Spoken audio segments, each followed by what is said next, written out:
علی عمران اور وقار نے نظروں میں ایک دوسرے سے کچھ کہا۔ علی آپ باہر جائیں، پلیز مہمانوں کو ہینڈل کریں، اگر کھانا آ گیا تو کھانا لگوا دیں۔ سبیہ نے اپنی پریشانی چھپانے کی کوشش کرتے ہوئے کہا، اور سنیں، کوئی کچھ کہے آپ صاف کہہ دیجیے گا ماہنور کہیں نہیں جائے گی، اس کا نکاح ہو چکا ہے، یہ اس کا گھر ہے، کمینگا نہیں۔ اس نے مزید کہا۔ علی عمران وقار کو ساتھ لے کر باہر چلے گئے۔ ملیحہ نے دوبارہ دروازہ اندر سے بند کر لیا۔ اگر ان کے گھر والوں نے FIR کٹوائی ہوگی تو ممکن ہے گرفتاری اسی وجہ سے ہوئی ہو۔ ویسے تو سمجھدار لوگ لڑکی کے اغوا کی FIR نہیں کٹواتے، اپنی بیٹی کی تصویر اخبار میں کون برداشت کر سکتا ہے، اس سے پولیس کی ہمدردانہ کارروائی اللہ کی پناہ۔ سبیہ ماں سے مخاطب ہوئی۔ بعض اوقات جب مصیبت پہاڑ کی طرح سر پر آتی ہے تو انسان کے ہوش و حواس بھی جواب دے جاتے ہیں۔ وہ گمسم سی کیفیت میں گم ہوئی۔ اس لمحے دروازے پر دستک ہوئی۔ ملیحہ تیر کی طرح اپنی جگہ سے اٹھی۔ کون؟ اس کی آواز کانپ رہی تھی۔ میں ہوں ملیحہ، وقار کی آواز آئی۔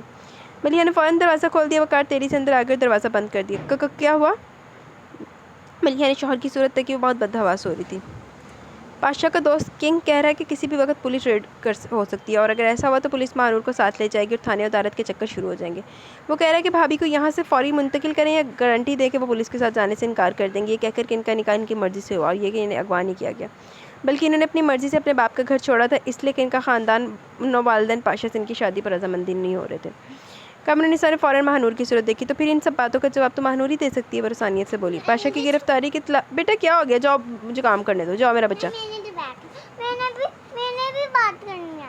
چلو بعد میں آنا نا، آپ ابھی جاؤ میرا پیارا بیٹا، چلو جاؤ۔ تو پھر ان سب باتوں کا جواب تو ماہنور ہی دے سکتی ہے، وہ رسانیت سے بولی۔ پاشا کی گرفتاری کی اطلاع ان کے لیے کوئی نئی اطلاع نہیں تھی، برسا گزرے آئے دن یہ خبر گھر آتی رہتی تھی۔ لسی روز وہ اس کی پسند کی کوئی ڈش بنا کر اس کی منتظر ہوتی ہے اور فون آ جاتا ہے کوئی گرفتار ہو گیا، کوئی کچھ عرصے کے لیے گھر نہیں آ سکے گا، بے شمار مرتبہ پولیس دروازے پر آئی، انگنت مرتبہ اسے گھر سے گرفتار کر دیا گیا۔ کبھی وہ رات کے اس کے انتظار میں لیٹی کوئی کتاب پڑھی ہوتی اور پولیس آ جاتی، پاشا کی تلاش میں گھر کے کونے کونے میں گھس جاتی، وہ صوفے پر بیٹھی قرآنی آیتیں ویٹ کرنے لگتی۔ دروازے پر پھر دستک ہوئی۔ اس مرتبہ قمر النساء نے اٹھ کر دروازہ کھولنا۔ آنٹی بھابھی کو یہاں سے لے کر جانا، آپ نے ساتھ چلنا تو چلیں، ایک مردانہ آواز کمرے میں بیٹھے افراد نے سنی۔ بیٹا ہم کہیں نہیں جائیں گے، آنا تو پولیس کو، میں خود بات کروں گی، قمر النساء بہت سکون سے کہہ رہی تھی۔ کچھ ہو گیا تو پاشا ہمیں نہیں چھوڑے گا، اتنا سمجھ لیں، وہی آواز پھر آئی۔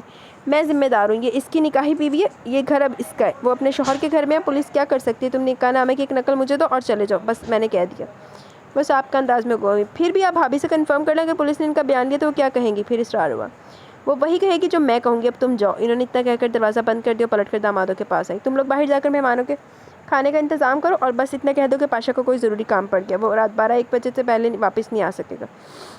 وہ بہت پرسکون انداز میں بات کر رہی تھی۔ ٹھیک ہے امی، پولیس اگر آگے تو کون بات کرے گا؟ وقار پوچھ رہے تھے۔ میں بات کروں گی، تم لوگ فکر نہ کرو، نکاح نامے کی نقل بس مجھے پہنچا دو۔ علی عمران اور وقار فوراً کمرے سے باہر چلے گئے۔ سبیحہ نے تیزی سے اٹھ کر دروازہ اندر سے بند کر دیا۔ ماہنور ٹکر ٹکر ان کی صورتیں دیکھ رہی تھی۔ خدا کرے وہ لاک اپ میں رہے اور میں اس پناہ گاہ میں، اس نے سوچا۔ گھبرانا نہیں بیٹی، یہ اس کے معمولات ہیں، ہو سکتا ہے صبح تک واپس آ جائے۔ انہوں نے ماہنور کے سر پر ہاتھ رکھ کر تسلی دی۔ اگر اغوا کی FIR درج ہوئی ہے تو اماں اب کیس آسان نہیں ہوگا، خواہ بیچاری بھابھی کو عدالتوں میں گھسیٹا جائے گا، ملیحہ نے کہا۔ لیکن اگر ماہنور نے کہہ دی کہ نکاح اس کی مرضی سے ہوا تو کیس خود بخود ختم ہو جائے گا۔ سبیحہ نے بڑی درخواست گزار نظروں سے ماہنور کی طرف دیکھا۔ ہاں شریف بچی کو عدالت میں اسے سر پر خاک ڈالنا ہوگی کہ وہ اپنی مرضی سے گھر سے نکلی، وہ اغوا شدہ نہیں، بھاگی ہوئی لڑکی ہے۔ قمر النساء نے تلخی سے کہا اور آنکھیں پوچھنے لگی۔ لیکن اماں اب اس کے علاوہ کوئی راستہ بھی تو نہیں، مزید کسی نقصان سے اس طرح بچا جا سکتا ہے؟ سبیحہ نے آزردگی سے کہا۔ کیا قسمت ہے بچی کی؟ قمر النساء نے دلہن بنی ماہنور پر ایک نظر ڈالی۔ دیکھنے کی بھابھی آپ ایسا کریں، کپڑے چینج کر لیں اور آرام کریں، میرے خیال میں خواتین تو ہے نہیں جو دلہن دیکھنے کی خواہش کریں، کیا خیال ہے اماں؟ ملیحہ نے ماں سے پوچھا۔ ہاں ٹھیک ہے، یہ تو بیٹھے بیٹھے تھک گئی ہوگی، اسے کوئی جوڑا نکال کر دے دو، میری الماری میں تم لوگوں کے کپڑے لٹکے ہوئے ہیں۔ قمر النساء اٹھتے بولی۔ میں ذرا باہر جا کر دیکھتی ہوں۔ ملیحہ یوں تیزی سے اٹھی گویا کوئی اندر آنے کو تیاری کھڑا ہو۔ سبیحہ بہت گمسم نظر آ رہی تھی۔ یہ سب بھی آج ہی ہونا تھا، ابھی پتہ نہیں گرفتار کے سلسلے میں بیٹا جاؤ باہر چلے جاؤ سونے۔ ویسے جس طرح کی سچویشن میرے گھر میں چل رہی ہے نا، میں ریکارڈنگ کر لیتی ہوں اور اتنی لمبی لمبی کر لیتی ہوں، یہ میرا ہی حوصلہ ہے۔ یہ سب بھی آج ہی ہونا تھا، اب یہ پتہ نہیں گرفتار کے سلسلے میں بھابھی کے گھر والوں نے گرفتار کرائی یا کسی اور کیس میں مطلوب ہے۔ اماں بھابھی کی قسمت کو کہہ رہی تھی۔ ہماری بھی تو قسمت خوب ہے، ایک ہی بھائی، اس کے بھی بس دھڑکے ہی لگے رہتے ہیں، ملیحہ افسردگی سے کہہ رہی تھی۔ آہا، سبیحہ نے ایک سرداب بھری اور ماہنور کی طرف دیکھا جو اپنے ہاتھوں کی مہندی کو بغور دیکھ رہی تھی اور کسی گہری سوچ میں تھی۔ مظاہر پولیس اسٹیشن میں داخل ہوئے تو وہاں خاصی چہل پہل نظر آ رہی تھی، ہاتھ میں کئی گاڑیاں نظر آئی، پولیس اہلکار ادھر ادھر آ جا رہے تھے، لیکن لگ ہی نہیں رہا تھا کتنی رات گزر چکی ہے۔ وہ ASP کے کمرے میں داخل ہوئے، وہاں بھی بہت سے لوگ کرسیوں پر براجمان نظر آئے۔ ASP نے اٹھ کر مظاہر سے بہت گرم جوشی سے ہاتھ ملایا۔ کہاں ہے؟ انہوں نے دبے دبے انداز میں ASP سے پوچھا۔ یہی ہے، ابھی ڈرائنگ روم میں لے جانے کی آرڈر نہیں آئے، بخاری صاحب کا انتظار ہے، یا تو وہ خود آئیں گے یا فون آئے گا۔ ASP نے خالی کرسی کی طرف اشارہ کرتے ہوئے گویا بیٹھنے کو کہا۔ کیا ریپوٹیشن ہے بخاری صاحب کی؟ مظاہر نے بیٹھتے ہوئے پوچھا۔ اچھی یہ دو ٹوک بات کرتے ہیں، کمپرومائزنگ نہیں ہے، یہ فیکٹ ہے۔ ASP نے بڑے اعتماد سے جواب دیا۔ بڑی حوصلہ افزائی ہوئی، کیا ان کے آنے سے پہلے اس سے ملاقات ہو سکتی ہے؟ مظاہر نے ASP کی آنکھوں میں جھانکا۔ کیوں نہیں، ابھی چلتے ہیں، ذرا شیخ صاحب کو فارغ کر دیں۔ ASP نے مسکرا کر کہا۔ یہ اغوا برائے تاوان کا کیس ہے، بڑے مشہور صنعت کار ہیں شیخ عثمان قادری، اتنا تاوان مانگ رہے ہیں کہ بیچاروں کی مل فروخت ہو جائے گی، خدا نخواستہ، بہت حالات خراب ہیں، کوئی محفوظ نہیں رہا۔ ASP نے تعصب سے کہا۔ آپ جیسے 12 سوخ افسران محفوظ نہیں ہیں، ASP نے مظاہر سے کہا۔ اسی دوران فون کی گھنٹی بجی، ASP نے ریسیور اٹھا لیا۔ ہیلو جی سر، وہ اپنی کرسی سے اٹھ کھڑا ہوا۔ جی سر، منگش بات کر رہا ہوں، آپ کی دعائیں ہیں سر۔ جی یہی ہے میرے پاس۔ نہیں سر، فی الحال تو بہت آرام ہے۔ نہیں سر، فی الحال تو بخاری صاحب کا انتظار ہو رہا ہے۔ جی سر، آج کل بہت بزی ہیں، تاکہ ناکہ بندی ہو رہی ہے نا آج کل، میں تو کل رات سے اسٹیشن پر ہی ہوں۔ نہیں سر، ابھی تک تو سب نے تمیز سے ہی بات کی۔ جی سر، اوکے سر۔ اس نے فون رکھ دیا اور گہری سانس لے کر اپنی کرسی پر بیٹھ گیا۔ غالباً پاشا کے بارے میں بات ہو رہی تھی۔ مظاہر کی پیشانی پر شکنیں نمودار ہو چکی تھی۔ ٹھیک سمجھے، آپ کسی سپاہی کو میرے ساتھ کر دیں، میں چند منٹ کے لیے اس سے ملنا چاہتا ہوں۔ آپ اتنے شیخ صاحب کو دیکھیے۔ مظاہر سے مزید انتظار نہیں ہو رہا تھا۔ اوکے، ASP نے بیل بجائی، مگر دیکھیے ذرا ادب تمیز سے۔ ASP کے ہونٹوں پر شریر سی مسکراہٹ تھی۔ ڈونٹ وری، یور ہائنس کے بغیر بات ہی نہیں ہوگی۔ مظاہر نے ہلکا سا کہکا لگایا۔ اندازہ لگا لیں کتنا برا وقت ہے پولیس پر۔ ASP نے شیخ صاحب سے کلام کیا۔ وہ بیچارے اپنی پریشانی میں تھے، بغیر سمجھے بغیر گردن ہلانے لگے۔ مظاہر اٹھ کھڑے ہوئے، سپاہی اندر آ کر سیلیوٹ کر چکا تھا۔ سولنگی، انہیں نیو انٹری سے ملاؤ۔ سر 10 بجے والی؟ سپاہی نے دریافت کیا۔ کیا اس کے بعد بھی کوئی انٹری ہوئی ہے؟ ASP نے الجھ کر پوچھا۔ نو سر، سپاہی نے جواب دیا۔ پھر بیکار سوال کا مطلب؟ ASP کی پیشانی شکن آلود ہوگی۔ سپاہی سیلیوٹ کر کے فوراً باہر نکل گیا، مظاہر اس کے پیچھے۔ ایک بڑی راہداری کے آخر میں بنے کمرے سے روشنی باہر آ رہی تھی۔ دروازہ نیم بند تھا۔ سپاہی اور مظاہر ایک ساتھ کمرے میں داخل ہوئے۔ کمرے میں SHO، انسپکٹرز اور چند سپاہی موجود تھے، اور صاحبان دیوار سے لگی کرسیوں پر اطمینان سے فروگوش تھے۔ مظاہر نے ایک نظر ان سب پر ڈالی اور سب نے سپاہی کے ہمراہ آنے والے کو بڑی ہی مشکوک نگاہوں سے گھورا۔ مسٹر مظاہر ہوم منسٹری میں ہوتے ہیں۔ سپاہی نے SHO سے تعارف کروایا اور مودبانہ کھڑا ہو گیا۔ مظاہر کی نظر پاشا پر اور پاشا کی نظر مظاہر پر تھی۔ رو سلک کے کرتے، سفید شلوار اور ریڈ اسکارف میں وہ بہت اطمینان سے بیٹھا نظر آیا۔ ایک معنی خیز مسکراہٹ ہونٹوں پر تھی۔ السلام علیکم مسٹر آفیسر، بہت افسوس ہے آپ لیٹ ہو گئے۔ کیا کریں، اس ملک کے سارے محکمے بہت سلو ہیں۔ ویسے مجھے آپ سے دلی ہمدردی ہے، وہ میری منقوہ ہے، مغویہ نہیں۔ میں ڈیئر سر کو ابھی یہی بتا رہا تھا۔ اس نے SHO کی طرف دیکھا۔ آپ تشریف رکھیے مسٹر مظاہر، ایک انسپکٹر نے خالی کرسی کی سمت اشارہ کیا۔ مظاہر کی پیشانی شکن آلود تھی۔ انہوں نے بیٹھنے سے پہلے SHO کو کی طرف بڑی الجھی ہوئی نظروں سے دیکھا۔ تو یہ آپ کا پرسنل کیس ہے؟ SHO مظاہر سے مخاطب ہوا۔ مظاہر نے جواب دینے کی بجائے پہلے پاشا کی سمت پھر اپنی رسٹ واچ کی طرف دیکھا۔ مسمات ماہنور طاہر سے آپ کا کیا رشتہ ہے؟ SHO پوچھ رہا تھا۔ میری ماموزاد ہوتی ہیں۔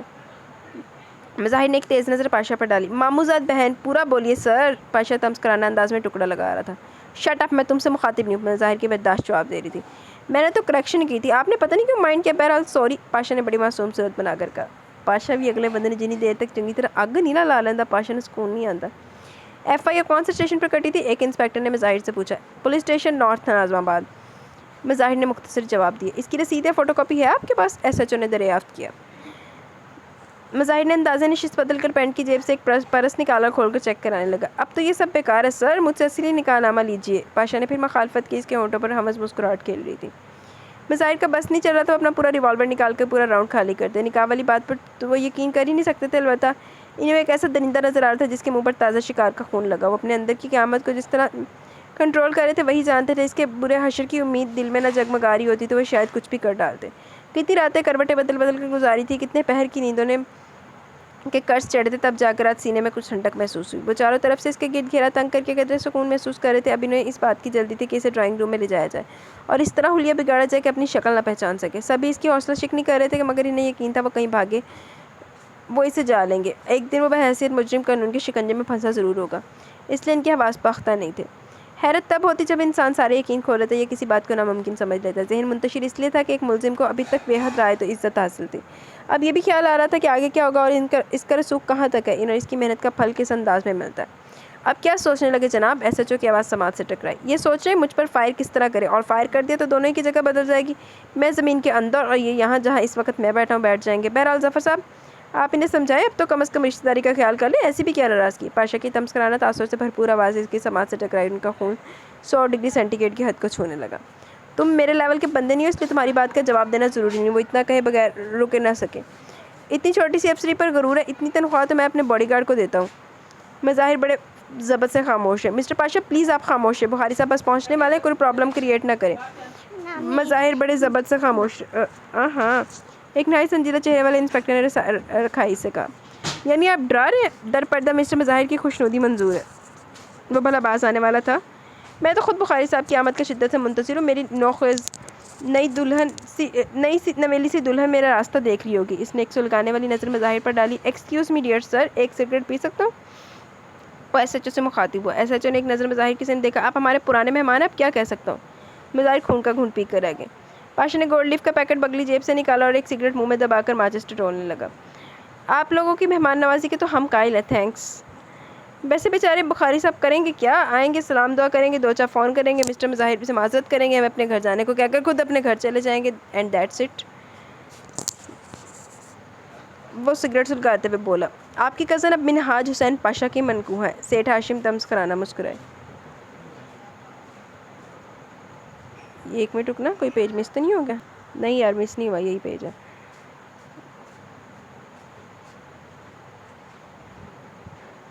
ایک منٹ رکو ذرا۔ سیٹھ ہاشم تمسخرانہ مسکرائے۔ وہ یار یہ کہاں سے سیٹھ ہاشم آ گیا؟ تو پاشا کا سین چل رہا سی۔ چلو لیکن یہ دیکھیں نا، یہ 301 پیج ہے اور یہ 302 پیج ہے، اگلا 303 نہیں ہے۔ چلو پڑھنے اپنا سین پورا کرنے شاید۔ وہ منکوہ سے پہلے مغوی اور ہم ٹھوس ثبوت عدالت میں پیش کریں گے۔ اتنا بااثر آدمی اوور نائٹ 160 نکالہ میں تیار کرا سکتا ہے۔ ہم بھی اسی ملک میں رہتے ہیں۔ سیٹھ صاحب، ایس پی کے آفس میں اس وقت پولیس آفیسرز کا رش لگا ہوا ہے، جس سے مجھے اندازہ ہو گیا کہ مجھے اس دفتر میں کیا کچھ پیش آنے والا ہے۔ مجھے اتنا زیادہ بندوبست کر کے قانون کا دروازہ کھٹکھٹانا پڑا کہ اتنی اچھی خاصی دیر ہوگی۔ جو کچھ پیش آ رہا ہے مجھے اس کا اندازہ تھا۔ مظاہر بے خوفی خود اعتمادی سے سیٹھ صاحب سے مخاطب تھے۔ میں اس کے نکاح کا عینی گواہ ہوں، اس کا وکیل بنا ہوں، میرے دستخط موجود ہے نکاح نامے پر۔ اپنے علاوہ 10-20 گواہ عدالت میں پیش کر سکتا ہوں جو نکاح کے وقت موجود تھے۔ سیٹھ صاحب نے بھی کمال سکون سے جواب دیا۔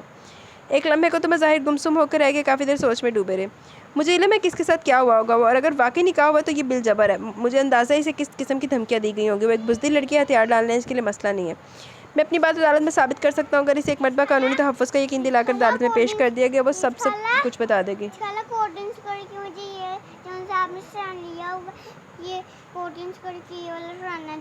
ٹھیک ہے میں دے دوں گی، چلو شاباش، جا کے سو جاؤ۔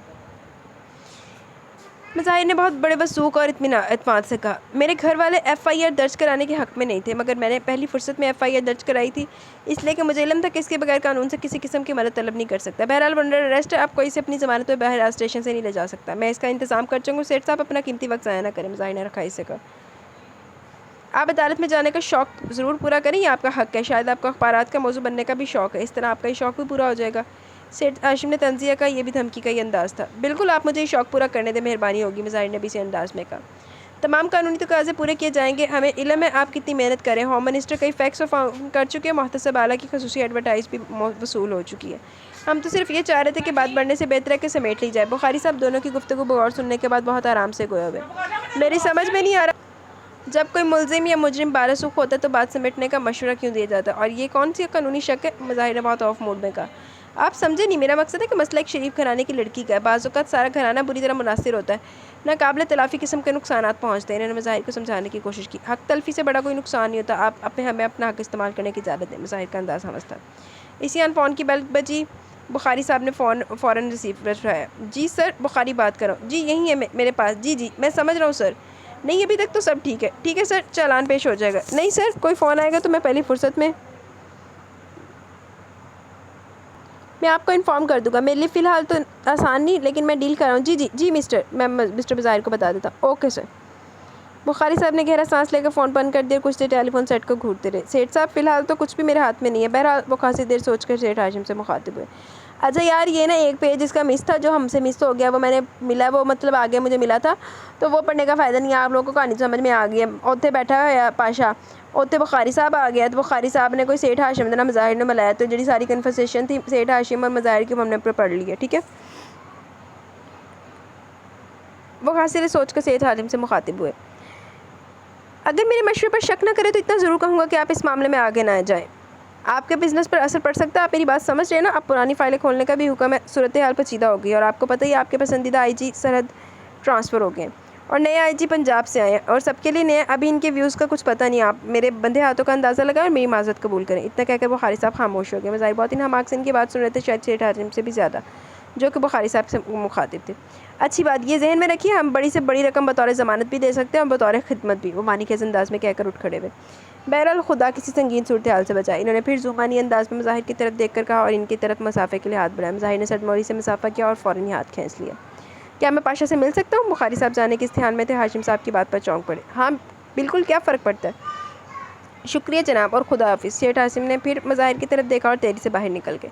یہ بڑی مچھلیاں مسئلہ کر دیتی ہیں، مگر آپ بہت اوپر تک چلے گئے۔ اتنا ضرور کہوں گا کہ ہر قدم احتیاط سے اٹھائیے، بخاری صاحب مشورہ دے رہے تھے۔ میں سمجھ رہا ہوں بخاری صاحب، لیکن حق پر ہوتے ہوئے ہتھیار کیسے ڈال دوں؟ مجھے رسک لینا پڑے گا، میں اپنی نیچر کے خلاف کمپرومائز نہیں کر سکتا۔ بہرحال آپ تھرو پراپر چینل کام ہونے دیں، وہ پرسکون انداز میں کہے ہوئے۔ یہاں ہر کام پراپر چینل کے شروع ہو جاتے ہیں مگر بخاری صاحب نے جملہ ادھورا چھوڑ دیا۔ مگر محض اندیشوں کا شکار ہو کر اپنے حق سے دستبردار ہونا بھی تو درست نہیں۔ کوشش کرنا ہمارا کام، ناکام یا ناکامیابی ہماری لاکھ اللہ کی مرضی۔ اس کوشش کے سائیڈ ایفیکٹ کا بھی آپ نے اندازہ لگا لیا ہوگا۔ چالان پیش ہوگا تو آپ کی فیملی اخبارات کا دلچسپ موضوع بنے گی۔ یہ بہت تکلیف دہ صورتحال ہوتی ہے۔ بخاری صاحب شاید انہیں مزید آگے بڑھنے سے روکنا چاہ رہے تھے، ورنہ جو باتیں مظاہر کی سوچنے کی تھی وہ کیوں سوچ رہے تھے؟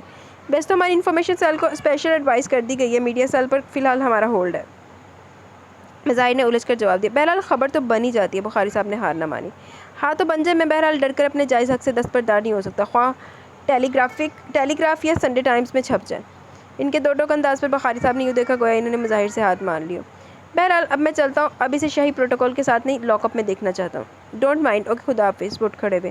بخاری صاحب بھی سیٹ سے اٹھ کھڑے ہوئے اور بہت گرم جوشی سے ہاتھ ملایا۔ چلے بھابھی، آپ اوپر کمرے میں چلیں، یہ کہہ رہے ہیں کسی بھی وقت ریڈ ہو سکتی ہے، بس جلدی اٹھیں، اوپر سے کپڑے چینج کر لیجیے گا۔ ملیحہ بہت حواس باختہ نظر آ رہی تھی۔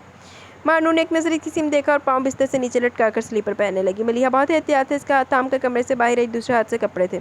مانو نے بمشکل سے شرارہ سنبھالا ہوا تھا۔ وہ ملیحہ کے ساتھ اوپر کمرے میں آئی۔ کمرہ شاید کافی عرصے بعد کھولا گیا تھا، اچھی خاصی دھول مٹی نظر آ رہی تھی۔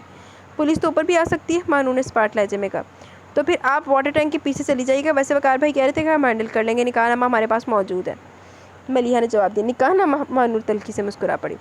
آپ کپڑے بدل لیجیے اور اندر سے دروازہ بند کر لیجیے، میں چکر لگاتی رہوں گی۔ کیوں دھوکہ دے رہے ہیں آپ لوگ خود کو؟ پولیس اگر تلاشی لے گی تو گھر کے ایک کونے کو کھنگال ڈالے گی، مانو نے پھر تلخ لہجے میں کہا۔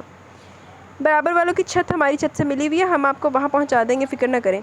ملیحہ باہر نکلتے ہوئے بولی۔ مانو نے چونک کر اس کی شکل دیکھی تھی، خیال برق رفتاری سے اس ذہن کی وسطوں میں کوندا۔ اس نے اپنے سراپے سے نظر ڈالی اور ملیحہ کے باہر نکلتے دروازہ اندر سے بند کر کے کپڑے بدلنے لگی۔ اس عمل کے دوران اس نے بہت کچھ سوچا۔ اس نے کپڑے بدل کر جھومر، ٹکا، نتھ اپنے گریبان کے اندر رکھ لیا اور کپڑے بیڈ پر پھینک کر کاٹن کا دوپٹہ اچھی طرح لپیٹ لیا۔ جھومر، ٹکا، نتھ کیوں رکھ لیا جی؟ جو خیال لمحے بھر کا تھا وہ محیط ہو گیا، جو مجبوراً پائمال ہونے کا احساس تھا راہ نجات نظر آتے ہی مٹ گیا تھا۔ وہ ایک لمحہ ضائع کیے بغیر دروازہ کھول کر باہر آئی اور اوپر ٹیرس کے علاوہ 2 کمرے اور بنے ہوئے تھے۔ اس نے چار دیواری کی سمت نظر کی، پڑوس کی سمت غور کیا تو واقعی ایک مشترکہ دیوار نظر آئی جو تقریباً 5 فٹ اونچی تھی۔ وہ دیوار کے نزدیک آئی، برابر والوں کی چھت پر کوئی کنسٹرکشن نہیں تھی، صرف صاف ستھری چھت تھی، جہاں 2-3 پلنگ، چند کرسیاں اور بڑا سا واٹر کولر، ایک پلاسٹک کی بالٹی، 2-3 چپلوں کے جوڑے، بچوں کی سائیکل، بیٹ بال وغیرہ ادھر ادھر بکھرے ہوئے تھے۔ وہ دیوار چڑھنے لگی تو بہت دشواری محسوس ہوئی۔ اس نے ادھر ادھر نظر دوڑائی تو ایک خستہ حال لکڑی کی کرسی نظر آ گئی۔ وہ جلدی سے کرسی اٹھا لائی اور دیوار سے ٹکا کر بہت آرام سے دیوار پر چڑھ گئی۔ اب چھلانگ لگانے کا مرحلہ تھا۔ چند لمحے خود کو تولتی رہی، پھر اللہ کا نام لے کر چھلانگ لگا دی۔ اچھی خاصی دھوپ کی آواز پیدا ہوئی تھی، ابھی وہ سنبھل کر کھڑی بھی ہوئی تھی کہ کوئی بھاگتا ہوا زینہ طے کر کے اوپر چلا ہے۔ کون ہے؟ کون ہے؟ ایک نو عمر سے لڑکے کی آواز کانوں سے ٹکرائی۔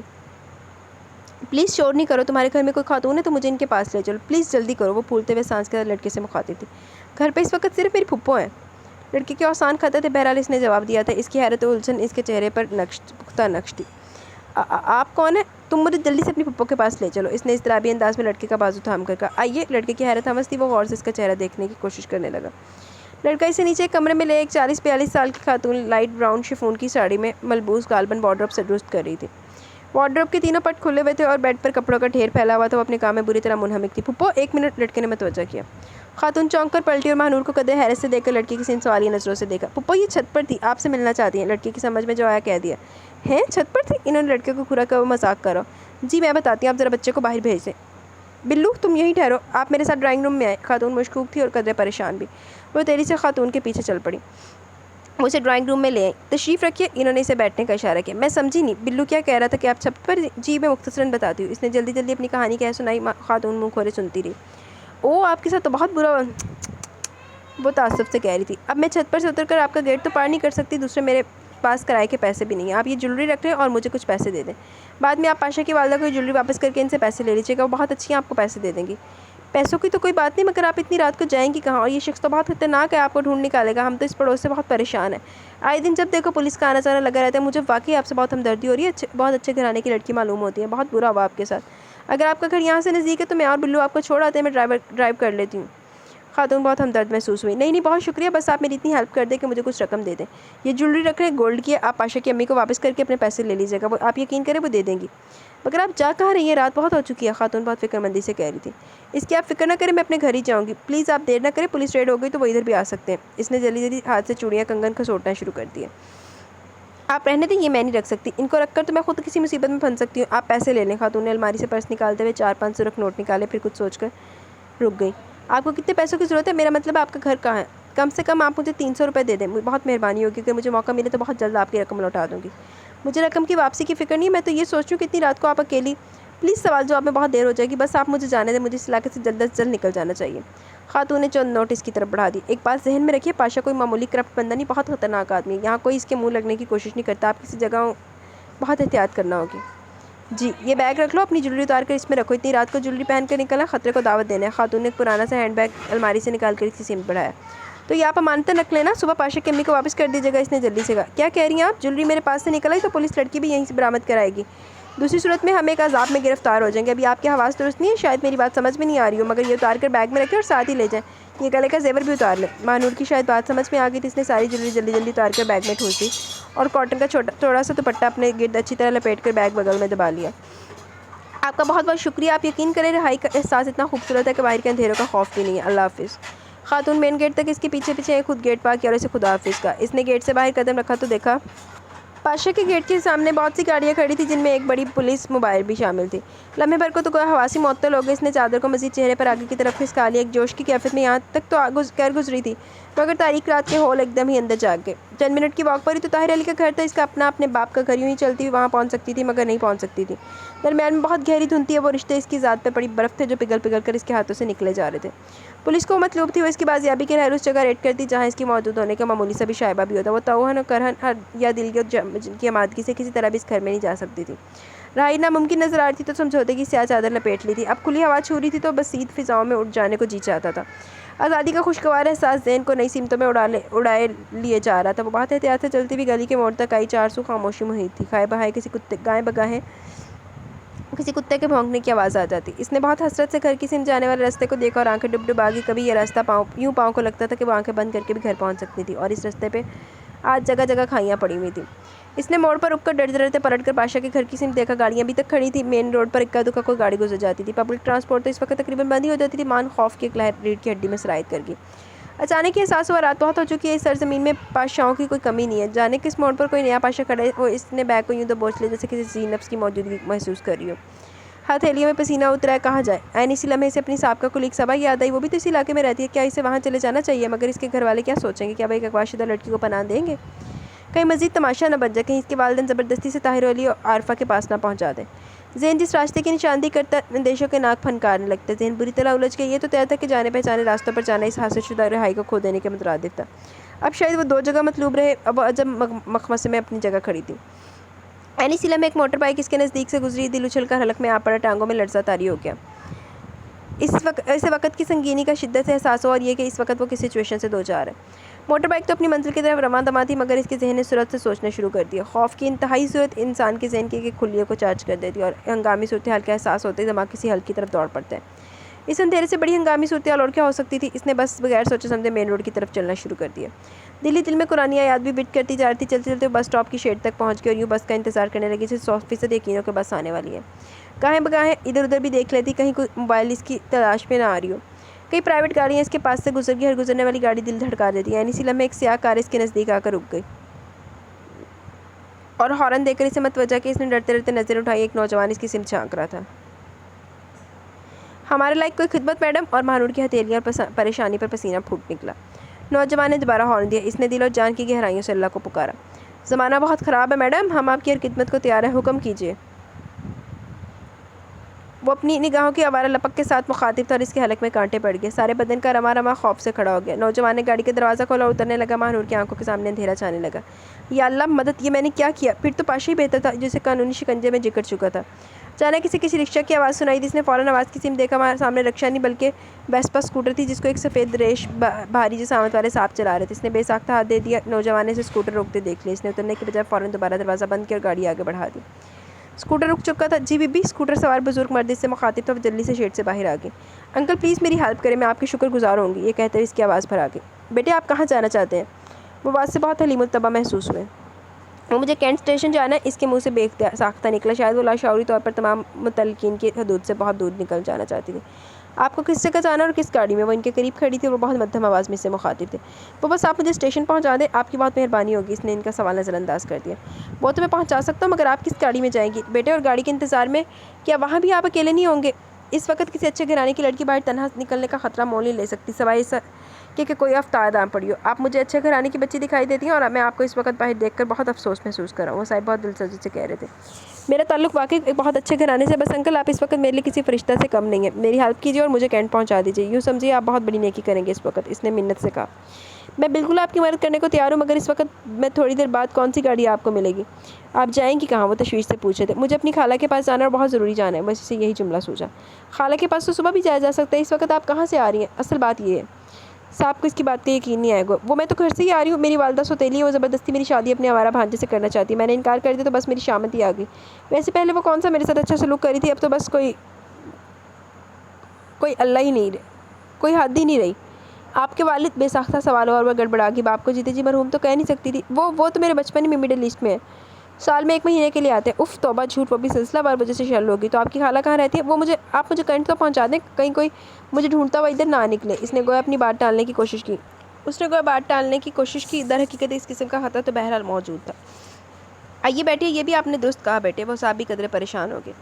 وہ پرس سنبھال کر جلدی سے ان کے پیچھے بیٹھ گئی. چادر سے چہرہ اچھی طرح ڈھانپ لیا. اسکوٹر آگے بڑھ رہا تھا. وہ طے شدہ ڈامر کی چمکتی سڑک کو گردن موڑ کر دیکھ رہی تھی. ہاں تو بیٹے آپ نے بتایا نہیں, آپ کی خالہ کہاں رہتی ہیں؟ جی وہ حیدرآباد میں رہتی ہیں. زین نے پھر برق رفتاری سے کام کیا. حیدرآباد میں کس جگہ؟ پھر سوال ہے. وہ زچ ہوگی. حیدرآباد کے بارے میں تو اسے بھی کوئی خاص معلومات نہیں تھی.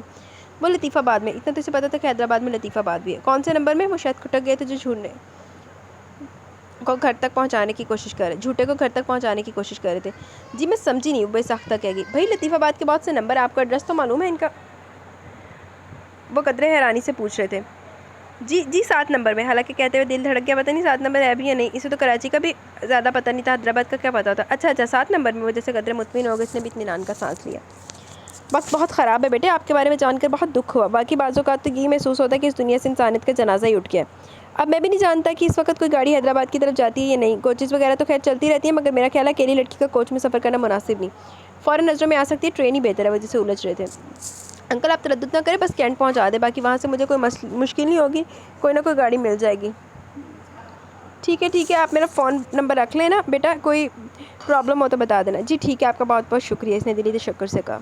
جب تک پولیس وقار عمران سے بات چیت میں مصروف تھی, وقار نے ملیحہ کو اشارہ کر دیا کہ وہ گھر میں محفوظ نہیں. پروگرام کے مطابق اسے اوپر سے اوپر پڑوس میں بھیج دیا جائے. سب خواتین لاؤنج میں کھڑی پولیس وقار, علی, عمران اور پاشا کے دوستوں کے مابین ہونے والی بات چیت سن رہی تھی.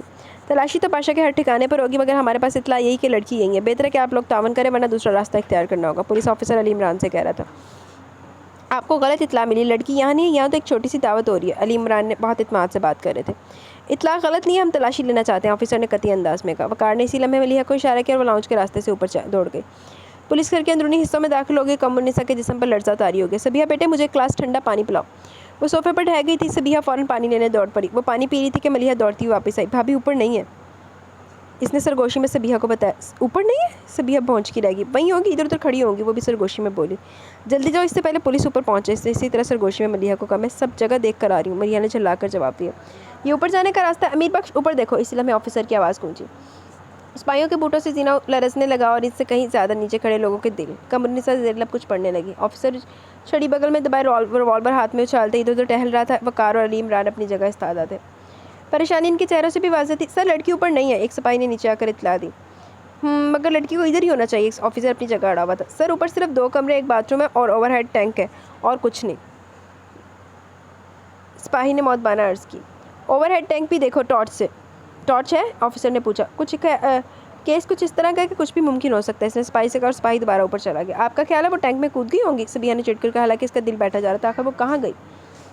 نہ بھی کودی اور دھکا بھی دیا جا سکتا ہے. پولیس آفیسر نے مشینی انداز میں ٹکا سا جواب دیا. مدیحہ کا بچہ رو رہا تھا. وہ اسے لے کر لان کی طرف آ گئی. توبہ استغفار.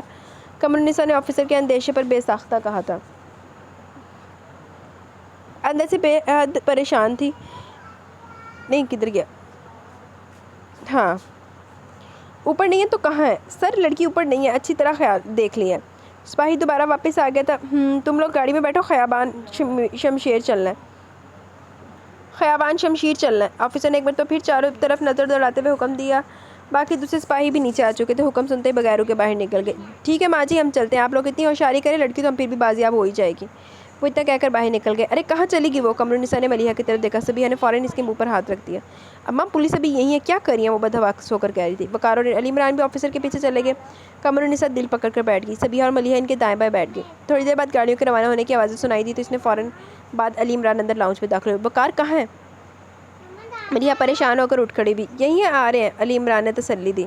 ملیحہ تم خود اسے اوپر چھوڑ کر آئی تھی؟ علی عمران نے پوچھا. جی عمران بھائی میں ان کو مگر یہ بھی کہہ کر آئی تھی کہ اگر خطرہ ہوا تو انہیں پڑوس میں پہنچا دیں گے. اوپر چھت سے برابر میں اترا جا سکتا ہے. ملیحہ کو فوراً دھیان آ گیا. تو پھر چلو پڑوس میں معلوم کرتے. ظاہر ہے وہ اس کے علاوہ جا بھی کہاں سکتی ہے. انہوں نے قدرے اطمینان کا سانس لیتے ہوئے کہا. آؤ صبیحہ تم بھی آ جاؤ. انہوں نے ملیحہ کے ساتھ باہر نکلتے ہوئے بیوی سے کہا. صبیحہ نے ماں کی طرف دیکھا. چل رہی ہیں اماں؟ مسعود کے گھر؟ بلکہ آپ ہی کو جانا چاہیے. ہاں ہاں چلتی ہوں. خدا کرے وہیں ہوں. وہ بہت پریشان تھی. تینوں علی عمران کے پیچھے پیچھے چل پڑی. اماں آپ پریشان نہ ہو. وہ وہیں ہوں گی. سوچیں جا بھی کہاں سکتی ہیں؟ ملیحہ نے ماں کا ہاتھ تھام کر بہت محبت کے ساتھ تسلی دی. پڑوسی کے گیٹ تک علی عمران پہلے پہنچ کر کال بیل کا بٹن پش کر چکے تھے. تینوں ماں بیٹیوں کے پہنچنے تک گیٹ کھل چکا تھا اور بلو گیٹ سے باہر جھانکتے بڑی حیرانی سے انہیں دیکھ رہا تھا. تمہاری ماں ہے اندر بیٹا؟ قمر النساء نے بے تابی سے پوچھا. نہیں ممی تو نہیں ہے آنٹی. ممی پاپا مسعود ہیرا سب اسلام آباد گئے ہیں. پھپھو ہیں. آ جائیں آپ لوگ اندر آ جائیں. اس نے ایک طرف ہو کر انہیں راستہ دیا. علی عمران اسی طرح پشت پر ہاتھ باندھے کھڑے رہے. آپ بھی آ جائیں بھائی جان. بلو نے متوجہ کیا تو انہوں نے قدے ہچکاتے ہوئے قدم بڑھا دیے. بلو کی پھپھو سامنے نظر پڑ گئی.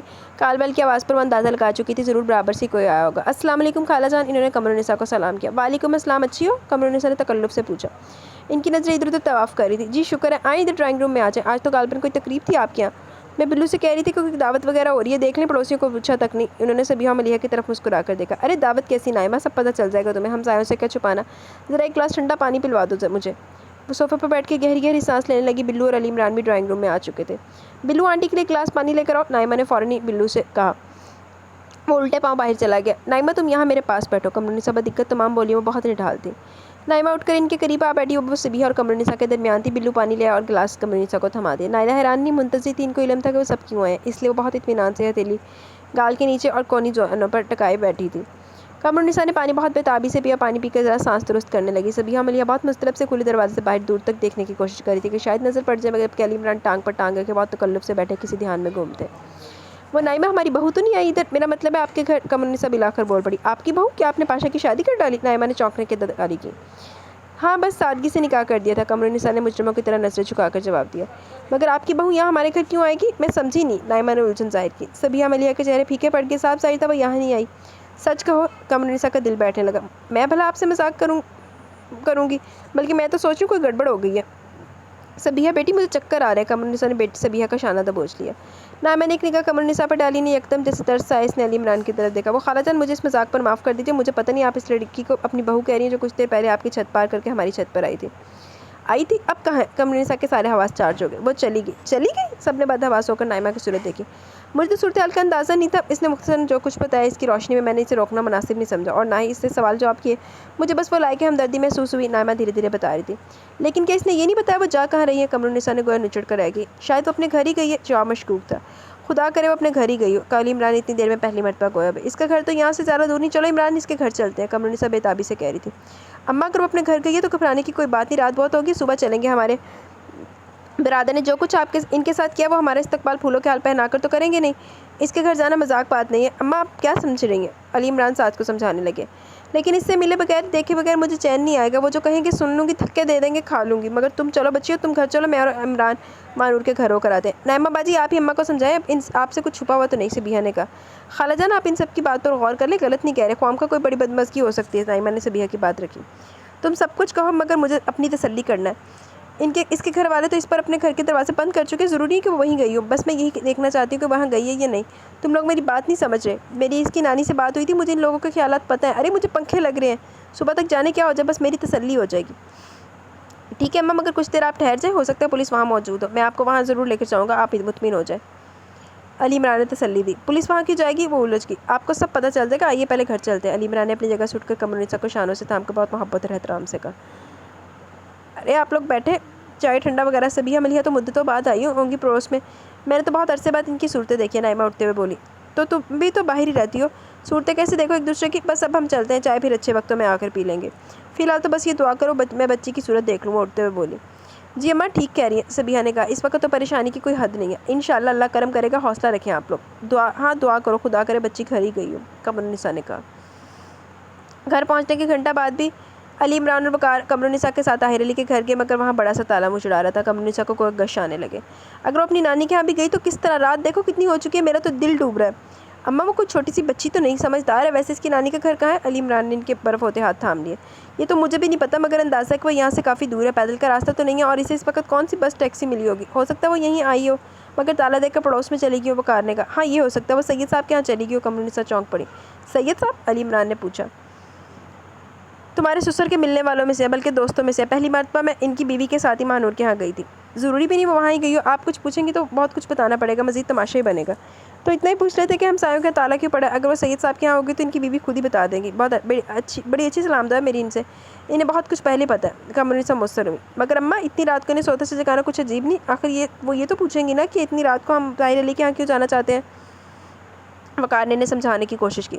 کوئی کچھ بھی سوچتا رہے، مجھے پرواہ نہیں، مجھے تو بس بچی کی صورت دیکھنا، ورنہ مجھے چین نہیں پڑے گا۔ وقت بہت خراب ہے بیٹے، جوان بچی ہے، خوبصورت ہے، اور اب ہماری عزت ہے۔ آپ کی بات بالکل ٹھیک ہے، خدا نہ خواستہ اگر وہ یہاں بھی نہ ہوئی تو جو کہانی اب تک چھپی ہوئی ہے کل دوپہر سے پہلے نشر ہو جائے گی، وقار نے پھر سمجھایا۔ سید صاحب کی بیوی بہت وفادار عورت ہے، میں انہیں خاموش رہنے کو کہوں گی تو وہ عمر بھر اس موضوع پر بات نہیں کریں گے، میں انہیں اچھی طرح جانتی ہوں۔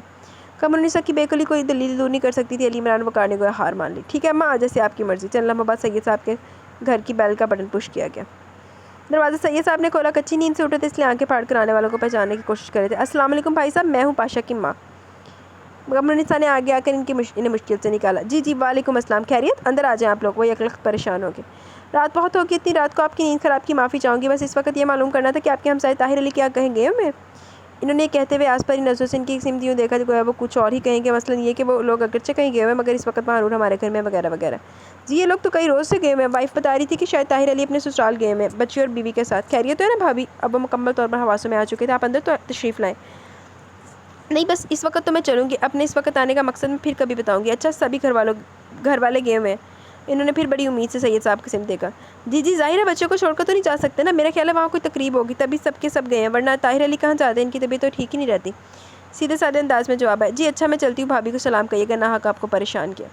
وہ ڈوبتے دل کے ساتھ کہتے ہوئے پلٹ گئی۔ وقار اور علی عمران نے آگے بڑھ کر سید صاحب سے ہاتھ ملایا۔ قمرالنساء کے قدم من بھر کے ہو چکے تھے، ان کا دل چاہا کہ وہ چیخیں مار مار کر روئے۔ کہاں گئی؟ نہیں اتنی رات، اندھیری رات، ہو کا عالم، بس اس سے آگے سوچتے دماغ سن سا ہونے لگتا۔ علی عمران اور وقار ان کی کیفیت کو محسوس کر سکتے تھے، اس لیے وہ قطعی خاموش تھے، بلکہ کہنا صحیح تھا کہ وہ ان کو مخاطب کرتے ہوئے ڈر رہے تھے۔ ایک قیامت کا سامنا تھا پاشا، نہ تو ہمارا یقین کرے گا اور نہ ماہ نور کے گھر والوں کو، وہ تو حشر کر دے گا، کہاں جا سکتی اتنی رات کو؟ آخر اس نے یہ قدم کیوں اٹھایا؟ کتنا سمجھایا تو سمجھ بھی گئی تھی، پھر ایسا کیوں کیا ہے؟ اب تو وہ کسی کی بیاہت ہے، اچھا ہے یا برا وہ ہے تو وہ اب اسی کی، مجھے تو ہول اٹھ رہے، کہیں کچھ کر نہ بیٹھے، بس یہی دھڑکا ہے۔ وہ مسلسل بول رہی تھی۔ اماں وہ اتنی بھی نادان نہیں، ظاہر ہے جو کچھ ہوا وہ اس پر دل سے راضی نہیں تھی، اسے جیسے بھی موقع ملا اس نے ہر چیز پر آزادی کو ترجیح دی۔ جب وہ پاشا کے ہاتھوں سے نکل گئی تو کوئی اپنی جان دینے لگی۔ یہ عمل تو بے بسی کی آخری انتہا پر کیا جاتا ہے۔ اب جب کہ وہ آزاد ہے تو موت کی باتیں کیوں سوچے کہ وہ پڑھی لکھی سمجھدار لڑکی ہے، اس نے آج تک اپنی عزت و آبرو کی حفاظت کی، آئندہ بھی اسے اس کا خیال رکھنا پڑے گا۔ آپ بلا وجہ کی سوچوں سے خود کو پریشان نہ کریں۔ وقار نے بہت دھیمی آواز میں ان کو سمجھانے کی کوشش کی۔ لیکن اب تو وہ میری بہو ہے، کیا مجھے پریشان نہیں ہونا چاہیے؟ وہ بچوں کی معصومیت سے سوال کرنے لگی۔ پریشانی کی بات تو ہے اماں، لیکن یہ اطمینان رکھیے وہ جو قدم اٹھائے گی اپنی بہتری کے لیے اٹھائے گی اور کسی کو اپنے کے ٹھکانے پر ہی جائے گی۔ اتنے خطرات سے گزر کر وہ مزید خطرہ ہرگز مول نہیں لے سکتی۔ وہ تسلی کے لیے مناسب ترین الفاظ استعمال کرنے کی کوشش کر رہے تھے۔ میں کیا کروں، میرے دل کو صبر نہیں آ سکتا جب تک یہ معلوم نہ ہو جائے وہ خیریت سے۔ انہیں سمجھانا باقی مشکل تھا۔ علی عمران اور وقار ہار مان کر خاموشی سے راستہ طے کرنے لگے۔ علی عمران تے بیچارہ وقار بھی کی کرے، وہ تو بیچارے ایڈے چنگے جوائی میں ویسے دیکھے نہیں کدی کہ پھر دادی بھی اپنی بیویوں کو باتیں مارنے کی بجائے ساس کے ساتھ بھابھی کو ڈھونڈوا رہے ہیں، ساس کی بہو کو۔ لیکن نا پاشا نے تو آ کے ورنٹ کٹ دینے سارے آدھے. بابا کو منع کر دو اور پراٹھے نہ ڈالے بہت ہے. بڑی اماں نے ہاٹ پاٹ میں جھانکتے ہوئے ریبا سے کہا جو کرسی کھینچ کر بیٹھنے والی تھی. عارفہ یہ آملیٹ لو نا بیٹی, اس طرح کیوں بیٹھی. یہ لو مظاہر بھی آ گیا, رات 3 بجے گھر آیا تھا. جانے کون سی ڈیوٹیاں لگی ہے رات کو, خبر نہیں کب سویا ہوگا. اب یہ پھر ڈیوٹی کا چکر, بچہ ہلکان نظر آ رہا ہے. بیٹی یہ کون سی ڈیوٹیاں شروع ہو گئی ہیں, کیا آج بھی رات کو دیر سے آؤ گے. بڑی اماں نے ناشتے کے لوازمات ان کے سامنے سرکاتے ہوئے پوچھا. ابھی کچھ نہیں کہہ سکتا, البتہ یہ کہ آج اتنی دیر نہیں ہوگی, آپ سو جایا کریں, دیر تک نہ جاگا کریں, آخر گھر تو آنا ہی ہوتا ہے. وہ عجلت بھرے انداز میں کہہ کر ناشتہ کرنے لگے.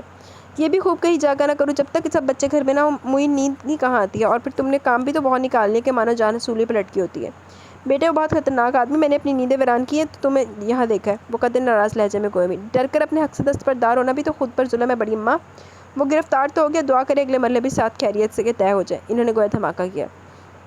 جو جہاں تھا سناٹے میں رہ گئے. ظہیر بہت ان حماق سے اخبار دیکھ رہے تھے. انہوں نے اخبار ٹیبل پر رکھ دیا, تعجب سے مظاہر کی شکل دیکھی. عارفہ نے ہاتھ میں پکڑا نوالا واپس پلیٹ پر رکھ دیا, پہلے ماں کی طرف پھر مظاہر کی طرف, یوں دیکھا جیسے جو کچھ سنا سماعت کا دھوکہ ہو. اس وقت اظہر مظہر اور اظہار موجود نہیں تھے. طاہر علی کا ناشتہ بھی اوپر ہی بھجوا دیا گیا تھا. انہیں صبح نماز کے فوراً بعد ہی ناشتہ کرنے کی عادت تھی. کیا بولے تم, گرفتار ہو گیا اور ہماری بچی. بڑی اماں ہکا بکا ان کی صورت دیکھتے ہوئے پوچھ رہی تھی. وہ آپ کی بلکہ کسی کی بھی بچی نہیں ہے. اگر وہ آپ کی بچی ہوتی تو آپ اتنی خاموشی سے اس درندے کے حوالے کبھی نہ کرتے. اس کا یہاں موجود کسی شخص سے کوئی رشتہ نہیں. مظاہر ناراضگی سے کہہ کر چائے کے گھونٹ پڑنے لگے. لو بھیا, ہم نے کب حوالے کی, حوالے نہیں کی, تبھی تو ہماری ناک چوٹی کاٹ کے. بڑی اماں کے آسان قدرے بحال ہوئے تو وہ بھی ناراضگی سے گوئے. مظاہر جواب میں خاموش ہے. بیٹے اتنا تو بتا دو کس حال میں اور کہاں ہے. عارفہ کے لہجے میں بلا کی تڑپ تھی. بس رہنے دے پھپھو, وہ جہاں ہوگی اچھے حال میں ہوگی. مظاہر نے لہجے میں تھوڑی رسانیت پیدا کرنے کی کوشش کی. فی الحال تو مجھے بھی نہیں پتا کہ وہ کہاں ہے, مگر جلد پتہ چل جائے گا. وہ بہت مطمئن انداز میں کہہ رہے تھے. تو پھر اس کی گرفتاری کا کیا فائدہ جب یہی نہیں پتا کہ بچی کہاں ہے. بڑی اماں کے منہ سے نکل گیا. عجب بے اختیاری کی کیفیت تھی. آپ لوگ تو اپنے فائدے نقصان کے بازار بند کر چکے ہیں, یاد رہے. وہ پھر سابقہ انداز میں گویا. یہ قدرتی سی بات ہے مظاہر, جو وہ موجود ہے زندہ ہے, ذہنوں سے کبھی نکالی نہیں جا سکتی. اب یہ تو نہیں کہ اس کی خبر سے بھی دلچسپی نہ رہے. ظہیر نے بھی خشک انداز میں مظاہر کو کچھ جتایا. ان کے انداز گفتگو پر اپنی ناپسندیدگی ظاہر کی. فطری بات تھی کہ دلچسپی تو انہیں بھی تھی کہ وہ کہاں ہے. یہ بھی نہیں ہونا چاہیے. وہ اسی انداز میں گویا ہوئے. تو پھر تمہیں اس کی گرفتاری کا ذکر بھی نہیں کرنا چاہیے تھا, ظہیر نے آف موڈ میں کہا. وہ تو میں نے اس لیے کہا کہ آپ لوگ جانے اسے کون سی ماورائی مخلوق سمجھ رہے تھے اور ڈر رہے تھے, اور آسانی سے ہار مان کر ایک جیتی جاگتی زندگی سے سونپ کر فاتحہ پڑھ کر آرام سے بیٹھ گئے تھے. ظہیر کوئی سخت جملہ بولنا چاہ رہے تھے, مگر اس لیے ضبط کیا مبادہ مظاہر ناشتہ چھوڑ کر اٹھ جائے. بہرحال یہ تو انہیں اندازہ تھا وہ کس قدر جان کھپا رہے ہیں. جیسے اس کا کچھ پتہ لگے بیٹا مجھے فوراً بتانا, آگ لگی ہوئی میرے کلیجے میں. عارفہ کی بھرائی ہوئی آواز پر آ گئی. مظاہر نے پھر روٹھے پن سے کوئی جواب دینا چاہا, مگر جیسے انہیں عارفہ پر ترس آ گیا, بس خاموشی سے ناشتہ کرتے رہے. اتنی دیر ہوگی اسے گرفتار ہوئے, اس نے ابھی تک نہیں بتایا بچی کہاں ہے. بڑی اماں بولے بنا نہ رہ سکی. مظاہر پھر خاموش ہے. جواب تو بہت تھے مگر ضبط کرنا پڑا. کچھ حفظ مراتب بھی آڑے آ رہے تھے, ورنہ جواب تو بہت بڑے مناسب چھوٹ رہے تھے. گرفتاری کے بعد تم سے بات ہوئی اس ناہجار کی, عارفہ نے پوچھا. جی ہو چکی ملاقات, مظاہر نے رسانیت سے جواب دیا. تو تم ہی نے پوچھ لیا ہوتا کہ کہاں ہے وہ بد نصیب. عارفہ نے بمشکل آنسو ضبط کیے. چل جائے گا بتا انشاءاللہ, لیکن میں ماں نور کو آپ لوگوں کے پاس ہرگز نہیں لاؤں گا. رشتے ختم تو بس ختم. وہ کرسی سے کھیل کر اٹھ کھڑے ہوئے. عارفہ نے بہت بے بسی سے مظاہر کی سمت دیکھا. رات تو ویٹنگ روم میں کٹ کی, اب اسے کسی بھی طرح ایسی گاڑی میں بیٹھنا تھا جسے اس صفاق شہر سے بہت دور پہنچا دے. وہ ایک بزرگ خاتون کو مسلسل جائے نماز پر بیٹھا دیکھ رہی تھی. یہی خیال آ رہا تھا کہ سفر کے سلسلے میں ان سے رہنمائی لے. وہ بھی اسے تنہائی دکھائی دے رہی تھی, کوئی اس کے پاس آتا جاتا دکھائی نہیں دیا, اور کسی سے پوچھتے ہوئے اندر کے خوف ماننے تھے کہ پتہ نہیں کس بھیس میں کون ہو. وہ بڑی ہمت کر کے ان کے قریب آ کر بیٹھ گئی. وہ تسبیح پڑھ رہی تھی, چادر سے چہرہ تقریباً چھپا ہوا تھا, مگر ہاتھوں سے ان کی رنگت اور صورت کا اندازہ لگایا جا سکتا تھا. اس کے قریب بیٹھنے کا انہوں نے نوٹس لیا اور اس کے چہرے پر نظر جما دی. اس نے بہت آہستگی سے سلام کیا, اور بزرگ خاتون نے تسبیح کا سلسلہ موقوف کر کے بہت دھیمے پر وقار انداز میں جواب دیا.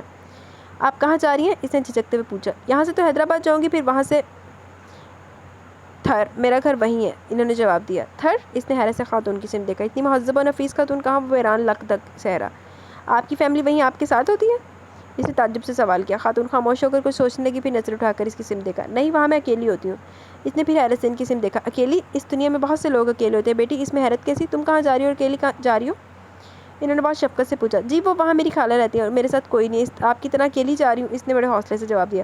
خدا نہ کرے کہ میری طرح اکیلی ہو, خیر سے ماں باپ بہن بھائی تو ہوں گے, شادی شدہ ہو, مان بولتے ہوئے دھیان آیا تھا. نہیں, اس نے نظر چرا کر جواب دیا. رشتے تو خیر آتے ہوں گے, انہوں نے اس کے سبھی چہرے کو جانچتے ہوئے کہا. مہانور جواب میں خاموش ہی رہی. گاڑی تو 2 گھنٹے لیٹ ہو گئی, ورنہ اب تک حیدرآباد پہنچ چکی ہوتے. بیٹھے بیٹھے کمر رہ گئی. وہ بزرگ خاتون تھکے ہوئے لہجے میں بولی. جی جی. وہ یوں بولی جیسے یہ بات اس کے علم میں ہو, حالانکہ ابھی تک اسے کچھ پتہ نہیں تھا. ویٹنگ روم میں آنے کا مقصد ہی معلومات حاصل کرنا تھا. کسی اور سے رہنمائی لیتے ہوئے خوف سا تھا کہ کوئی کچھ بھانپ نہ لے. خالہ کے پاس کیوں جا رہی ہو, خاتون نے پوچھا, اور وہ پھر گڑبڑا گئی. جی وہ ان کی طبیعت ٹھیک نہیں, وہ وہاں اکیلی ہوتی ہیں, اس نے نظر چرا کر پھر جھوٹ بولا. اکیلی, کتنا بڑا عذاب ہوتا ہے یہ تنہائی, مگر یہ بعض انسانوں کی قسمت ہوتی ہے. اللہ کے کنبے میں ہوتے اور تنہا ہوتے ہیں۔ اچھی بات ہے یہ بیٹی، یہ بھی نیکی کا عمل ہے۔ وہ تمہیں دیکھ کر یقیناً خوش ہوں گی۔ ان کی خدمت کر کے دعائیں لینا، دعائیں راستے کے روشن چراغ بن جاتی ہیں۔ کبھی اندھیرا بہت ہو تو کام آتی ہیں، اور دعائیں بھی قسمت والوں کو ملا کرتی ہیں۔ جی دعا تو اب نہ جانے کون دے گا، سارے در بند کر آئی ہوں۔ وہ سر جھکائے سوچ رہی تھی۔ ٹکٹ بنوا لیا تم نے؟ خاتون نے پوچھا۔ نہیں، وہ کسی دھیان سے چونکی۔ اتنا ضروری کام بھول کی کیا؟ تم میرے ساتھ بیٹھ جانا، ٹی ٹی آئے گا تو چیک کرنے، تو اسی وقت بن جائے گا۔ لگتا ہے حال ہی میں تم نے کسی شادی میں شرکت کی ہے۔ مہندی خود لگائی ہے کسی سے لگوائی ہے؟ بہت خوبصورت لگ رہی ہے ماشاء اللہ۔ تمہارے پاؤں میں مہندی لگی دیکھ کر مجھے خیال آیا کہ شاید تمہاری نئی شادی ہوئی ہے اور تم اپنے دلہا کے ساتھ کہیں جا رہی ہو۔ مگر آج کل تو ہر چیز فیشن بن گئی ہے۔ پرانے وقتوں میں لڑکیوں کے پاؤں میں مہندی ان کی شادی کے موقع پر ہی لگتی تھی۔ جی وہ میری کزن کی شادی تھی، بس وہیں ایک کزن نے لگا دی۔ اس نے پھر نگاہ چرا کر بات کی۔ ہاں وہ تو خیر میں سمجھ گئی۔ اور بہن بھائی بھی ہوں گے تمہارے؟ پھر سوال ہوا۔ جی ایک بہن ہے، چھوٹی بھائی کوئی نہیں ہے۔ بہرحال ایک سچ بول کر روح قدرے ہلکی ہوئی۔ اللہ کی مرضی بھائی ہوتا تو اس وقت تم تنہا اتنی دور نہ جاتی، وہ تمہارے ساتھ ہوتا، خواہ بڑا ہوتا یا چھوٹا۔ خالہ کے بچے تو ہوں گے؟ پھر مشکل سوال آیا۔ اسے یوں محسوس ہوا گویا خاتون اس کے جھوٹ پکڑ چکی ہوں اور اب جان بوجھ کر اسے سوال کر رہی ہوں، اور گھبرا کر وہ اصل بات بتا دے۔ کسی نے ٹھیک ہی تو کہا ہے کہ ایک جھوٹ نبھانے کے لیے 100 جھوٹ بولنا پڑتے ہیں۔ اب وہ خالہ کے بچے کتنے بتائے، اور ساتھ یہ بھی کہ وہ اتنے نکمے کے ماں کی خدمت نہیں کر سکتے جو بھانجی کو حیدرآباد بلا بھیجا۔ وہ ان کا ایک ہی بیٹا، وہ بھی ملک سے باہر ہے۔ یا اللہ میرے حال پر رحم کر دے۔ اچھا یہ بھی قسمت کی ستم ظریفی ہوتی ہے کہ اولاد ہوتی ہے مگر پھر بھی انسان تنہا ہوتا ہے۔ خاتون کے لہجے میں تعصب تھا۔ اسی دم ویٹنگ روم میں ہلچل پوری قوت سے شروع ہو گئی۔ باہر گاڑی تیار تھی، انجن لگ چکا تھا۔ انتظار سے عاجز مسافر یوں باہر لپک رہے تھے گویا رسیوں سے بندھے ہوئے، جنہیں ابھی بھی کھولا گیا ہو۔ خاتون نے اپنی جائے نماز طے کی اور سفری بیگ میں رکھی۔ دوسرے مسافروں کی طرح کسی قسم کی عجلت یا ہیجانی ان کی حرکات سے ظاہر نہیں تھا۔ چلو بیٹی، بسم اللہ توکلت علی اللہ لا حول ولا قوۃ الا باللہ۔ وہ چادر درست کرتے ہوئے زیر لب سفر کی دعا پڑھ رہی تھی۔ یہ تو گھر سے باہر نکلنے کی دعا نہیں ہے۔ اگرچہ بہت جھوٹ بولنا پڑے تھے مگر خاتون کا ساتھ ایک نعمت غیر مترقبہ محسوس ہو رہا تھا۔ اپنوں کے بند دروازوں نے ذہن کو فلک بوس اور ماورائی دروازوں تک رسائی دی تھی، جو چوپٹ کھلے تھے، جن میں قفل پڑھنے کی روایت نہیں تھی۔ ایک دوسرے سے آگے نکلنے کی کوشش میں خواتین اور بچے گویا دروازے میں پھنس گئے تھے۔ جو ٹرین کا سفر کرتے رہے وہی جانتے کہ گاڑی لیٹ ہونے پر انتظار کا مرحلہ کتنا کربناک ہوتا ہے، اور پھر اس کے بعد روانگی کی نوید کس قدر جان فزا اور خوشگوار ہوتی ہے۔ خاتون نے بہت اپنائیت سے مانو کر ہاتھ تھام رکھا تھا، جیسے بھیڑ میں گم ہو جانے کے خدشے کے تحت ماں بچے کا ہاتھ تھامے رکھتی ہے۔ بلاخر وہ باہر آئی اور بے دقت تمام کمپارٹمنٹ میں پہنچی تھی۔ سیٹ سنبھالتے خاتون نے اطمینان کا سانس لے کر مہنور کی سمت دیکھا۔ گاڑی لیٹ ہو تو بہت مشکل ہو جاتی ہے، دیکھو ابھی تک کیا چیخو پکار مچی ہوئی، اتنی بھگدڑ نیچے پلیٹ فارم پر اور اتنی ہی گاڑی کے اندر، استغفر اللہ۔ مہنور تو یہ تماشا پہلی مرتبہ دیکھ رہی تھی اور سوچ رہی تھی کہ ہم سفر خاتون نہ ہوتی تو وہ گاڑی میں کس طرح سوار ہوتی۔ تھوڑی دیر بعد ٹرین متحرک ہوئی، دھیرے دھیرے آگے سرکنا شروع ہو گئی۔ الوداع کہنے کے لیے آنے والی ٹرین کے ساتھ ساتھ پلیٹ فارم پر دوڑ رہے تھے، کہیں آنسو تھے، کہیں تاکیدیں، یاد دہانیاں۔ اس کے ذہن میں پھر ایک جھماکہ ہوا۔ خدا حافظ شہر بے مہر، کوچائے سنگ دلاں دیار دشمناں، عرض صفاک شکیو بے باک، مسئلے چہرہ غمناک، خدا حافظ و الوداع، یا اللہ مجھے اس پستی کا چہرہ پھر نہ دکھانا۔ جہاں اپنائیت کا احساس چھن گیا، رشتوں کی حقیقت قیامت سے پہلے کھل گئی، جہاں زخم تو لگتے ہی مرہم لینے جاؤ تو دکان بند ہو جاتی ہے، دکھ مفت ملتے ہیں، سکھ نیلام ہوتے ہیں، جہاں ہم جیسے تہی دست بولی ہار جاتے ہیں، جہاں عشق و محبت کے پردے میں طاقت و برتری کا مظاہرہ ہوتا ہے، انا کی جنگ ہوتی ہے، محبت کے نام پر وحشت کی دھول اڑتی ہے، فصل گل کے موسم میں رشتہ داریاں محسوس ہوتی ہیں، خزاں تنہا کاٹنا ہوتی ہے۔ اس نے نظر بچا کر بھی کی آنکھیں صاف کی۔ گاڑی آہستہ آہستہ چل رہی تھی، سب مسافر، عورتیں، بچے سیٹوں پر بیٹھ چکے تھے۔ بچوں میں بھی ابھی قدرے بے چینی پائی جاتی تھی۔ کچھ خاموشی سے بیکٹوں میں سے بسکٹ چپس وغیرہ نکال کر کھا رہے تھے۔ یہ میری باسکٹ میں ابلے ہوئے انڈے اور بسکٹ وغیرہ رکھے ہوئے، بھوک لگ رہی ہو تو کچھ کھا لو۔ خاتون اس سے مخاطب ہوئی تو اس سے بھی خالی معدے کا دھیان ہے، مگر ایک جھجک سی تھی، جی چاہ رہا تھا وہ خود ہی سے کچھ نکال کر دے دے۔ اس نے نظر اٹھا کر خاتون کا چہرہ دیکھا، اسے کہہ رہی ہوں ہاں بھوک تو لگ رہی ہے، مگر ان کی باسکٹ میں ہاتھ ڈالنے کی ہمت نہیں تھی۔ شاید خاتون نے اس کی جھجک محسوس کر لی، انہوں نے بسکٹ کا پیکٹ نکال کر اسے تھما دیا۔ لو کھا لو، انڈا چھیل دوں؟ وہ شفقت بھرے لہجے میں پوچھ رہی تھی۔ حد ہوگی، وہاں ویٹنگ روم میں تو مجھے دھیان ہی نہیں آیا کہ تمہارے پاس کھانے پینے کی کوئی چیز نہیں، وہاں تو کھانا وغیرہ بھی مل سکتا تھا، وہ تعصب سے کہہ رہی تھی۔ کوئی بات نہیں، مجھے بھوک لگتی ہے تو میں کچھ لے لیتی، پیسے ہیں میرے پاس۔ وہ عجب احمقانہ انداز میں گویا اتنی دور کا سفر کرنے والے کے پاس پیسے تو ہوتے ہی ہیں۔ اس نے بسکٹ کھانا شروع کر دیا اور خاتون تسبیح نکال چکی تھی اور کھڑکی سے باہر جھانک رہی تھی۔ چہرہ حمس چادر میں چھپا ہوا تھا، حالانکہ کمپارٹمنٹ میں کوئی مرد نہیں تھا۔ اسٹیشن اتر کر بس میں بیٹھو گی یا رکشہ لوگی؟ خاتون کی آواز نے پھر چونکا دیا۔ رکشہ لے لوں گی، اس نے فوراً جواب دیا۔ حیدرآباد میں کہاں جاؤ گی؟ لطیف آباد۔ اس نے وہی رٹایا جواب دیا جو اسکوٹر والے صاحب کو دے چکی تھی۔ ان کا وزٹنگ کارڈ اس کے پرس میں تھا، جس سے بڑی تقویت تھی۔ تھر میں تو شاید خیمے لگا کر رہتے ہیں لوگ، اس نے پہلی مرتبہ خاتون سے سوال کیا۔ خاتون بے ساختہ مسکرا دی، مسکراہٹ ان کی نظروں سے جھلکی۔ نہیں، وہاں گھر بھی ہوتے ہیں، شہروں کی طرح بڑے بڑے آرام دہ تو نہیں ہوتے، مگر بہرحال گھر ہوتے ہیں۔ تھر کے صحرا سے بالکل قریب ایک گاؤں ہے، نوکوٹ، ایک آباد گاؤں۔ وہاں گھر بھی اور دکانیں بھی، ضرورت کی چیزیں وہاں سے مل جاتی ہیں، بہت رونق ہے اس گاؤں میں۔ میں وہاں بچوں کو پڑھاتی ہوں، بہت عزت کرتے ہیں وہاں کے لوگ اور بہت سکون ہے وہاں۔ آپ مجھے اپنا ایڈریس دے دیجیے گا، ہو سکتا ہے میں آپ سے ملنا چاہوں۔ اس کے ذہن کے مزید دریچے واہ ہوئے۔ تو نو کوٹ آ کر کسی سے بھی کہو کہ استانی عائشہ کے یہاں جانا ہے تو وہ تمہیں میرے گھر پہنچا دے گا. یہی بڑا سیدھا سا ایڈریس ہے. ویسے تم آؤ گی تو مجھے بہت خوشی ہوگی. حالانکہ طبیعت ٹھیک ہو تو انہیں بھی ساتھ لانا. وہ بہت خوش ہو کر کہہ رہی تھی. جی ضرور. وہ جلدی سے بولی. پھر سے بسکٹ کھانے لگی. شاید خاتون بہت تھکی ہوئی تھی, جلدی اونگنے لگی تھی. ٹرین رفتار پکڑ چکی تھی. اس کا ذہن بھی شہر تو چھوڑ دیا اور شہر کے لوگ بھی. اب دوسرے شہر میں کیا فٹ پاتھ پر بیٹھ کر بھیک مانگے؟ بے سہارا عورتوں کا مرکز کس طرح ڈھونڈے گی؟ اتنا بڑا شہر, مرکز تو کوئی نہ کوئی ضرور ہوگا. اصل مسئلہ تو معلومات حاصل کرنا. خیر اللہ وہاں بھی کارساز وہی نکالے گا کوئی نہ کوئی راستہ. وہی تو ہے بس میرا. ماں کے پیٹ کے اندھیری کوٹری سے لے کر اس آبلا پائی کے سفر تک. وہ بھی شکر ہے کہ وہ دن کی روشنی میں حیدرآباد پہنچ جائے گی. کسی لیڈی ڈاکٹر کے کلینک جا کر بھی معلومات لے سکتی ہے, کسی اسکول میں پتہ کر سکتی ہے. یوں محسوس ہوتا تھا کہ طویل خاموشی کے بعد گویا ذہن کیا تھا, دنیا میں کوئی انقلاب برپا ہو گیا, کوئی جنون لاحق ہو گیا. گلے میں کوئی توق پڑے ہوئے تھے جو اس نے اتار پھینکے تھے. پاؤں میں زنجیریں تھیں جو کٹ گئی تھی. وہ ایک بار پھر پیچھے مڑ کر نہیں دیکھنا چاہتی تھی, نظر بس آگے دیکھ رہی تھی. بس ایک محفوظ ٹھکانہ کا اعتماد درکار تھا. اب رشتے تعلق بے معنی ہو کر رہ گئے تھے. اب وہ گویا خلا میں تھی, تحت نگاہ وسعت بے قرار. نہ کوئی رکاوٹ, نہ کوئی ڈھال, نہ کوئی کونا, نہ کوئی سمت. اس نے بسکٹ کا پیکٹ بند کر دیا اور نشست کی پشت سے ٹک کر آنکھیں موند لی. میں نے دن سے بہت کہا تھا مگر یہ کہنے لگے کہ بڑی اماں کو سرپرائز دیں گے. چاند کی دلہن تانیہ نے بچے کا سوٹ کیس کھولتے ہوئے کہا. ارے مجھے کسی چیز کی ضرورت نہیں, اللہ کا دیا سب کچھ ہے میرے پاس. اتنی دور سے آنے والوں کی اطلاع تو ہونا چاہیے. مار, میرے تو ہاتھ پیر پھول گئے. اب میری بوڑھی جان اچانک خوشی غم کی سہار کہاں. بڑی اماں نے ایک مرتبہ پھر چاند کا سر اپنے سینے سے لگایا. جیتا رہے میرا بچہ, کتنے دنوں بعد دیکھا, مانو آنکھوں میں روشنی آ گئی. اللہ ہر بلا سے دور رکھے. بڑی اماں چاند کو اچانک سامنے دیکھ کر تھوڑی دیر کے لیے سب کچھ بھول گئی. بڑی اماں آپ ریوا کو کیا کھلا رہی ہیں آج کل؟ کچھ دنوں میں تو اس کا سر چھت کے پنکھے سے ٹکرانے لگے گا, چوٹ ووٹ لگ سکتی ہے. چاند نے ریوا کے سر پر ایک چپت لگائی. لونڈا بنی رہے گی تو لونڈوں کی طرح قد نکلے گا. بڑی اماں جل کر بولی. اس کا قد بھی ناپ لیا تھا؟ گلی ڈنڈے کا سیٹ تو نہیں بن رہا؟ چاند نے ہنستے ہوئے پوچھا. ارے نہیں ماشاءاللہ, قد کاٹ کا تو اس کا تو بہت اچھا, شکل صورت بھی اچھی, اللہ نصیب بھی اچھا کرے, آمین. بڑی اماں نے محبت سے کہا. شادی کا کب تک پروگرام ہے؟ تانیہ نے پوچھا. ان کا بس چلے تو شام کو ہی آ جائے بارات لے کر. وہ تو میں نے کہہ رکھا میرا پوتا بہو امریکہ سے آئیں گے تو پروگرام بنے گا. بڑی اماں نے جواب دیا. ویسے رشتہ کس کی دریافت ہے؟ چاند نے پوچھا. مظاہر کے ملنے والے کاروباری ساتھی ہیں. ویسے انہوں نے اپنے طور پر ریبا کو پسند کر کے رشتہ ڈالا تھا. ہمارے ذہنوں میں اس طرح کی کوئی بات نہیں تھی.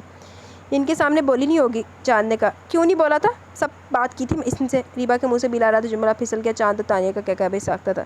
سب بات کی تھی, مثلاً وہ سب باتیں کیا تھیں؟ یعنی آپ لوگ ہمارے یہاں رشتہ لے کر کب آئیں گے, شادی کتنے عرصے میں کریں گے, وغیرہ وغیرہ. تانیہ نے ٹکڑا لگایا. جی نہیں, یہ والی باتیں نہیں کی تھی. وہ تو مفت میں پیچھے بڑھ گیا. ابھی کوئی شادی کی عمر ہے میری؟ ریبا تنک کر بولی. ہاں, شادی کی عمر تب ہوتی ہے جب سر پر سینگ نکلتے ہیں. بڑی اماں سلگی.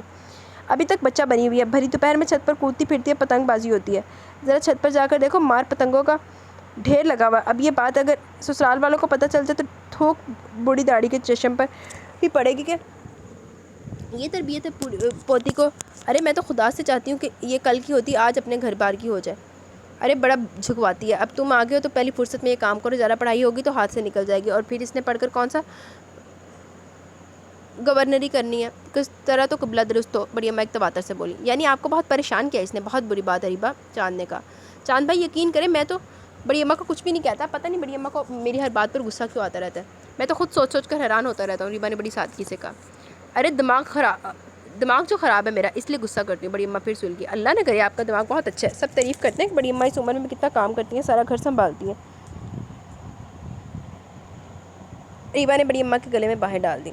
واہ بڑی اماں, ریبا تو بہت قدر کرتی ہے آپ کی. تانیہ ہنسی. ارے ہاں بس قدر ہی کرتی ہے, بات تو جب ہے جب کہنا مانے. بڑی اماں نے چڑ کر کہا. جی سچی چاند بھائی, میں بڑی اماں کا سب کہنا مانتا ہوں. مٹر چھیل دیتا ہوں, چاول صاف کر دیتا ہوں, کھانے کے بعد ٹیبل صاف کر دیتا ہوں, پانی کا موٹر کا سوئچ آن کر دیتا ہوں. وہ جلدی سے صفائی پیش کرتے ہوئے بولی. واہ بڑی اماں, اتنے ہیوی قسم کے کام تو کرتی ہے بیچاری. اب کیا آپ دودھ کی نہریں نکلوائیں گی؟ چاند نے بڑی سنجیدگی کا تاثر دیتے ہوئے کہا. ہاں سسرال میں بس پانی کی ٹنکی بھرا کرے گی. بٹن دبا کر وہ بولی. وہاں تو سب کام نوکر کرتے ہیں, میں نے سنا. اس کے منہ سے بلا ارادہ نکل کے. چاند کا کہہ کر تانیہ کی مسکراہٹ بے ساختہ تھی. ہاں تو اسی پر پھولی بیٹھی ہے. نوکروں سے بھی وہی عورت کام لے سکتی ہے جسے گھرداری کا سلیقہ اور سمجھ ہوتی ہے. دلہن اسے سمجھا دینا اچھی طرح. بڑی اماں نے کہا. کوئی فائدہ تو نہیں, کیوں بھابھی اب کی انرجی ویسٹ کرا رہی ہیں؟ اظہار بھی لاؤنج میں آ چکا تھا. مایوسی کفر ہے میرے عزیز. کیا معلوم اوور نائٹ انقلاب آ جائے. اور یہ سب لوگ کہتے سنے کہ بڑی اماں کی پوتی بہت ہونہار اور سلیقہ شعور ہے. صبح فجر کے وقت اٹھتی ہے, سارا دن کولوں کے بیل کی طرح جتی رہتی ہے. میاں رات کو پانی منگا کر سو جاتا ہے. یہ صبح تک پانی کے گلاس لیے سرہانے کھڑی رہتی ہیں. نندے 11 بچے لے کر آ جاتی ہیں تو یہ انہیں بریانی کوفتے کباب بنا کر کھلاتی ہیں. ان کے بچوں کو نہلاتی ہے. او مائی گاڈ, یہ سب کام! مجھے تو چکر آ رہے ہیں. چاند بھائی میں پلین تو اڑا سکتا ہوں مگر یہ سب نہیں کر سکتا. ریبا کے وجود میں تو جیسے تھر تھری دوڑ گئی. تو اب استغفار, 11 بچے, ساری رات 2 with glass of water, stand by. اس نے سر تھام لیا. ہاں ساری دنیا میں یہ انوکھی نرالی ہے. یہ جہاز اڑائیں گی ورنہ جہاز کیسے اڑیں گے؟ سن لیا؟ بڑی اماں نے چاند کو دیکھ کر جیسے دہائی دی. ہمیں بالکل بھی شوق نہیں سلیقہ شعور بی بی زیب النساء بننے کا. ہم ایسے ہی ٹھیک ہے. کتنے دنوں بعد ہنس نے مسکرانے کی ساتھ آئی تھی، میرے نصیب کا سائز ہنستے بستے گھر پر بھی پڑ گیا، میری وجہ سے یہ سب بچے کتنے چپ چپ رہتے ہیں۔ عارفہ لاؤنج میں داخل ہوتے ہوئے سوچ رہی تھی۔ بڑی اماں نے چاند کو یہی بتایا کہ ظاہر علی کی طبیعت خراب تھی، اس لیے ان لوگوں کو انہوں نے اپنے پاس بلا لیا، لڑکے چیک اپ وغیرہ کے لیے لے جاتے ہیں۔ چاند کا دھیان ابھی مہانور کی طرف نہیں گیا، شمسہ بھی کالج سے نہیں لوٹی تھی، شاید اس وجہ سے مبادلہ دونوں بہنیں ساتھ آتی جاتی ہوں۔ وہ 8:30 بجے پہنچ چکے تھے، ریبا کالج کے لیے نکل رہی تھی، بھائی بھابھی کو دیکھ کر جھٹ کپڑے بدلے کہ گئے چھٹی۔ آئے پپا بیٹھے، کہاں گئی تھی؟ چلی گئی تھی؟ چاند نے ایک کرسی کھسکائی۔ کچن میں تھی، بابا اکیلے لگے ہوئے تھے، میں نے سوچا کھانے کو دیر ہو جائے گی، تمہارے پپا کے لیے یخنی بھی بنانا ہوتی ہے، وہ بہت افسردہ لہجے میں کہتی ہوئی بیٹھ کی۔ مظہر کتنے بجے تک آ جاتا ہے؟ چاند نے پوچھا۔ اس کی کوئی وجہ نہیں ہوتی، کالج سے آتے کھیل کود ہو جاتا ہے، جانے کون سی پریکٹس ہوتی ہے رہتی ہے، پھر ٹیوشن چلا جاتا ہے، وہاں سے آ کر ڈش پکڑ لیتا ہے۔ ابھی سونی ٹھیک نہیں آ رہا تو ابھی پاکستان کا ٹی وی بھی، ابھی ہندوستان کا ٹی وی پتہ نہیں بھیا ان لونڈوں کا بنے گا کیا۔ بڑی ماں تر بڑبڑانے لگی۔ آپ ناراض نہ ہوا کرے بڑی ماں، اس عمر میں لڑکے ایسے لاؤ بالی ہوتے ہیں، جب بھی تو شاعر نے کہا ہے کہ عشق کھیل نہیں کہ لونڈے کھیلیں، یہ تو عمر ہوتی ہے کھیل کود کی۔ چاند نے سمجھایا۔ یہ تو کھیل کود کی کوئی حد ہوتی ہے، تم مظہر ظہیر مظاہر بھی تو اسی عمر میں سے گزرے ہو، بڑے طریقے سے رہتے تھے، بلکہ میں تو تم لوگوں کو کتابوں پڑھائیوں سے بیزار آ جاتی تھی۔ ہماری بات چھوڑے بڑی اماں، ہمارے ساتھ مسئلہ اور تھا، ہمیں جنگل میں درخت کاٹ کر اپنا راستہ خود بنانا تھا، ہماری جدوجہد کی وجہ سے ان چھوٹوں کو بہت آسانیاں مل گئی ہیں، آپ کے ہمارے ہوتے ہوئے ان لوگوں کی زندگی کی بختی اور بدصورتی کا احساس نہیں ہو سکا۔ یہ کیا جانے کہ اندھیرے میں کرن ڈھونڈتے ڈھونڈتے کتنی مرتبہ ٹھوکریں لگتی ہے۔ چاند ایک دم سنجیدہ ہو گئے۔ بڑی اماں نے جیسے تڑپ کر ان کا سر اپنے سینے سے لگا لی۔ میرا بچہ، دادی قربان جائے، مجھے پتہ ہے میرے لال تم نے بڑی سختیاں اٹھائی ہیں، مگر اللہ کا لاکھ لاکھ شکر ہے کہ اس نے تمہیں محنتوں کا پھل دیا۔ دن رات تمہاری خوشیوں کی دعائیں مانگتی رہتی ہوں، اللہ تمہیں گرم ہوا سے بچائے، تو میرے جگر کا ٹکڑا ہے، تو نے اپنے بھائیوں کو کتنا خیال کیا، ان کے لیے کتنی محنت کیا، ان کی کامیابی تیری ہے میرے بچے۔ بڑی اماں کی آنکھوں سے آنسو بہہ رہے تھے۔ تو نے تو بڑا بھائی ہونے کا حق ادا کر دیا، انشاءاللہ تعالیٰ تو بھی سکھی رہے گا، انسان جو بوتا ہے وہی کاٹتا ہے، اللہ کے حکم سے پھول ہی کھلیں گے۔ بس بڑی اماں آپ کی دعائیں چاہیے۔ چاند نے ان کے ہاتھ پر بوسا دیا۔ ہاں بس اب بوڑھی دادی کے پاس دعائیں ہیں، اللہ تمہیں ہر طرح کا سکھ دے، آمین۔ انہوں نے چاند کی پیشانی پر بوسا دیا۔ عارفہ سر جھکائے جانے کے سوچ رہی تھی، تانیہ لاؤنج سے باہر جا چکی تھی۔ ہاں بیٹے، وہ انسان بھی قسمت کا دھنی ہوتا ہے جو مشکلات کے بعد آسانی دیکھ لیتا ہے، ورنہ بعض انسان تو بس مرتے دم تک مشکل سے نکل کر مشکل میں پڑے رہتے ہیں، ان کی زندگی بس امتحان ہی ہوتی ہے، عارفہ نے یاسیت سے کہا۔ بڑی اماں اور اظہار نے بہت افسوس بھری نظروں سے عارفہ کی سمت دیکھا۔ ایسی بات نہیں پپو، مشکل کا آخر کسی آسانی پہ ہی حل ہوتا ہے۔ ہاں بعض اوقات مشکل ذرا لمبی محسوس ہوتی ہے، مگر اس نے طے ہونا ہوتا ہے۔ مجھے احساس ہے پپا جان کی بیماری نے گھر میں بہت سے مسائل پیدا کر دیے ہوں گے، مگر ہم بھی تو اپنے آپ کے بیٹے ہیں، آپ یہیں رہے ہمارے پاس۔ چاند نے بہت ہی دل سوزی سے پپی سے کہا۔ جیتے رہو، اللہ تمہیں ہر طرح کا سکھ دے، اس میں تو کوئی شک نہیں کہ اس خاندان میں سب سے زیادہ تم ہی لوگوں نے اپنائیت کا احساس دیا۔ کتنے دن ہو گئے مجھے یہاں آئے ہوئے، سب بچے میرا بہت خیال رکھتے ہیں، جس کو بہت ٹائم ملتا ہے فوراً پپا کے پاس جا کر بیٹھ جاتا ہے، اور یہ تو میری ماں ہے، ان کی تو بات ہی الگ ہے۔ عارفہ کی آنکھوں سے موتی ٹوٹ ٹوٹ کر گرنے لگے۔ ارے پپا، یہ کیا؟ آپ حوصلہ رکھیں، پپا جان ٹھیک ہو جائیں گے، اب تو تقریباً 2 ماہ کے لیے میں یہاں ہوں، اور فارغ ہوں، میں خود پپا جان کی ٹریٹمنٹ پہ توجہ دوں گا، ان کا چیک اپ اچھے سے ڈاکٹر سے کراؤں گا۔ چاند اپنی جگہ سے اٹھ کر عارفہ کے قریب جا کھڑے ہوئے ان کے شانوں پر ہاتھ رکھ لے۔ ریبا ایک دم اٹھ کھڑی ہوئی۔ 1 منٹ میں پانی لاتی ہوں پپا کے لیے۔ بھتیجے کی ہمدردی نے جیسے اندر سب بند توڑ ڈالے تھے، وہ بری طرح سے سکنے لگی۔ بری بات عارفہ، حوصلہ پکڑو، بڑی اماں نے ٹوکا۔ اماں مجھے گھر جانے دے، چاند اور دلہن کے آنے سے سب بچے کس قدر خوش ہیں، مجھ بد نصیب کی وجہ سے کیوں ان کی خوشیاں کرکری کرتی ہیں۔ عارفہ نے سسکتے ہوئے کہا۔ تو آپ کو خوش رہنے سے کون روک رہا ہے؟ آپ بھی ہم سب کے ساتھ خوش ہو، چاند نے کہا۔ اظہار اور بڑی اماں نے ایک دوسرے کی طرف دیکھ کر رہ گئے۔ بیٹے تم میرا دکھ نہیں سمجھ سکتے، بس تم لوگ مجھے جانے دو۔ عارفہ نے آنسو خشک کیے۔ شمسہ آ جائے تو میں چلی جاؤں گی۔ اماں بس اب مجھے نہ روکیے۔ تو مہنور ادھر گھر پر کیا اکیلی ہے؟ چاند نے بڑی اماں کا چہرہ دیکھا۔ بڑی اماں نظر چرا کر اپنا پان دار کھولنے لگی۔ اظہار کو بہت ضروری کام یاد آ گیا اور عارفہ دوپٹے سے آنکھیں پہلے سے زیادہ زور لگا کر مسلنے لگی۔ اچھا یہ باتیں پیچھے ہو جائیں گی تو تم ذرا بابا سے کہہ کے کھانا لگواؤ، بہت دیر ہوگی۔ بڑی اماں نے عارفہ سے کہہ کے گویا ان کا دھیان بٹایا۔ عارفہ فوراً اٹھ کھڑی ہوئی۔ بڑی اماں کھانے میں مرچیں تیز تو نہیں ہوں گی؟ چاند نے پوچھا۔ نہیں، بابا کو سمجھا دی، نیلا پھیکا تو نہیں کھانے لگے گوروں کی طرح؟ انہوں نے پوچھا۔ بڑی اماں ہم بھی گورے ہیں، کالے تو نہیں، چاند نے ہنستے ہوئے کہا۔ شمسہ کو بھی آنے دے کالج سے، چاند نے پھر کہا۔ ہاں بس آتی ہوگی، یہی ٹائم ہے اس کے آنے کا، انہوں نے جواب دیا۔ تو مہنور کو گھر میں اکیلا کو چھوڑ دیا، وہ کیوں نہیں آئی ادھر؟ چاند کو پھر دھیان آیا۔ آ جائے گی وہ بھی، کھانا کھا لو پھر بتاؤں گی کیوں نہیں آئی۔ بڑی اماں نے نظریں چرا کر مبہم سا جواب دیا۔ دلہن کہاں چلے گی؟ انہیں بولو نا کھانے کے لیے۔ بڑی اماں نے لاؤنج میں واپس آتی ریبا سے کہا۔ آپ لوگ تو ہاتھی سے کہلوا لیتے ہیں کہ میں شیر ہوں، ان کا تو باپ بھی بتا سکتا ہے وہ کہاں ہے۔ وہ بہت شاطر انسان ہے، اسے اندازہ تک کہ کچھ ہو سکتا ہے، اس نے پہلے بندوبست کر لیا ہوگا۔ بہرحال آج شام تک معلوم ہو جانا چاہیے لڑکی کہاں ہے۔ مظاہر بہت زیادہ ٹینس نظر آ رہے تھے۔ یہ تو اصل میں فریش انفارمیشن، آپ فکر نہ کریں، کچھ کام کنٹینیو ہو رہا ہے، انشاءاللہ پتہ لگ جائے گا۔ اے ایس پی نے تسلی دی۔ ریمانڈ تو مل گیا نا؟ مظاہر نے پوچھا۔ آج مل جائے گا شور، جواب ملا۔ یعنی ابھی تک موصوف کو VIP ٹریٹمنٹ مل رہی ہے؟ انہوں نے خواجہ تلخی سے کہا۔ ASP خاموش رہا۔ سسٹم ٹوٹلی ڈیمیج ہے، اتنا بڑا کارنامہ انجام دینے والے کہ یہ ٹھاٹ ہے، جب ہم جیسے لوگوں کے ساتھ یہ سب ہو رہا ہے تو غریب شہری کی اس ملک میں کیا حالت ہے اندازہ لگایا جا سکتا ہے۔ وہ لاک اپ میں صرف ریمانڈ کا انتظار ٹیک کیجیے مسٹر مظاہر، پولیس آفیسر نے انہیں پھر تسلی دی۔ مجھے سے کچھ بات کرنا ہے، مظاہر نے کہا۔ آپ بات کر سکتے ہیں، نو پرابلم۔ آفیسر اپنی سیٹ سے اٹھ کھڑا ہوا۔ آئیے۔ مظاہر کے اندر ایک جوار پھاٹا اٹھنے لگا، وہ آفیسر کے ساتھ لاک اپ کی طرف بڑھنے لگا۔ وہ لاک اپ میں یوں محسوس ہوا گویا شیر پنجرے میں۔ آہا مسٹر مظاہر، ہمیں معلوم ہے کہ ہمیں دیکھے بغیر آپ کو چین نہیں آ رہا ہوگا۔ سچی بات یہ ہے کہ ہمیں بھی آپ کا بہت انتظار تھا، دیر ہو گئی۔ خیر اتنے بڑے افسر ہیں، کوئی ضروری کام نکل آیا ہوگا۔ اور سنائے، رات کو تو بہت اچھی نیند آئی ہوگی، وہ بڑے اتفاق سے بولا۔ اللہ کا شکر ہے، مجھے نیند بہت اچھی آئی، ہمیشہ اچھی آتی ہے۔ آپ سے صرف یہ عرض کرنا ہے کہ آپ کتنی مہارت سے کارڈ کھیلیں، لیکن سامنے والوں کو بھی اناڑی نہ سمجھے۔ بعض اوقات بڑے بڑے سرے باز اسی غفلت میں مارے جاتے ہیں۔ آخر تم نے ریمانڈ کے بعد بھی تو بتانا کہ ہماری عزیزہ کو کہاں چھپایا ہوا، پہلے بتا دیتے میں کیا حرج ہے۔ مظاہر پینٹ کی جیبوں میں ہاتھ ڈالے بہت پرسکون انداز میں اسے کہہ رہا تھا۔ میں اسے دلہن کے روپ میں شریف آباد میں واقع اپنے باپ کے بنگلے پر چھوڑ کر آئی، اسے وہیں ہونا چاہیے، وہاں میری ماں، بہنیں اور ان کے ہسبینڈ ان کے ساتھ موجود ہیں۔ رات کو بھی یہی بتایا تھا، اب بھی یہی کہہ رہا ہوں، ریمانڈ کے بعد بھی یہی کہنا ہے، پھانسی کے تختے پر پہنچا تو وہاں بھی یہی کہوں گا۔ یہ ذہن میں رکھے کہ پہلے میرا نکاح ہوا تھا، اس کے بعد وہ دلہن بنی تھی، اور میں جس وقت گھر سے باہر نکلا تو وہ مکمل دلہن بن چکی تھی۔ ہمارے پاس فوٹوگراف، مووی، نکاح نامہ سب کچھ موجود ہے۔ کیوں مسٹر منگیش، رات کو بھی یہی کہا تھا نا؟ وہ بہت اطمینان سے کہہ رہا تھا۔ جی ہاں مسٹر مظاہر، انہوں نے رات کو بھی یہی کہا تھا، منگیش نے تائید کی۔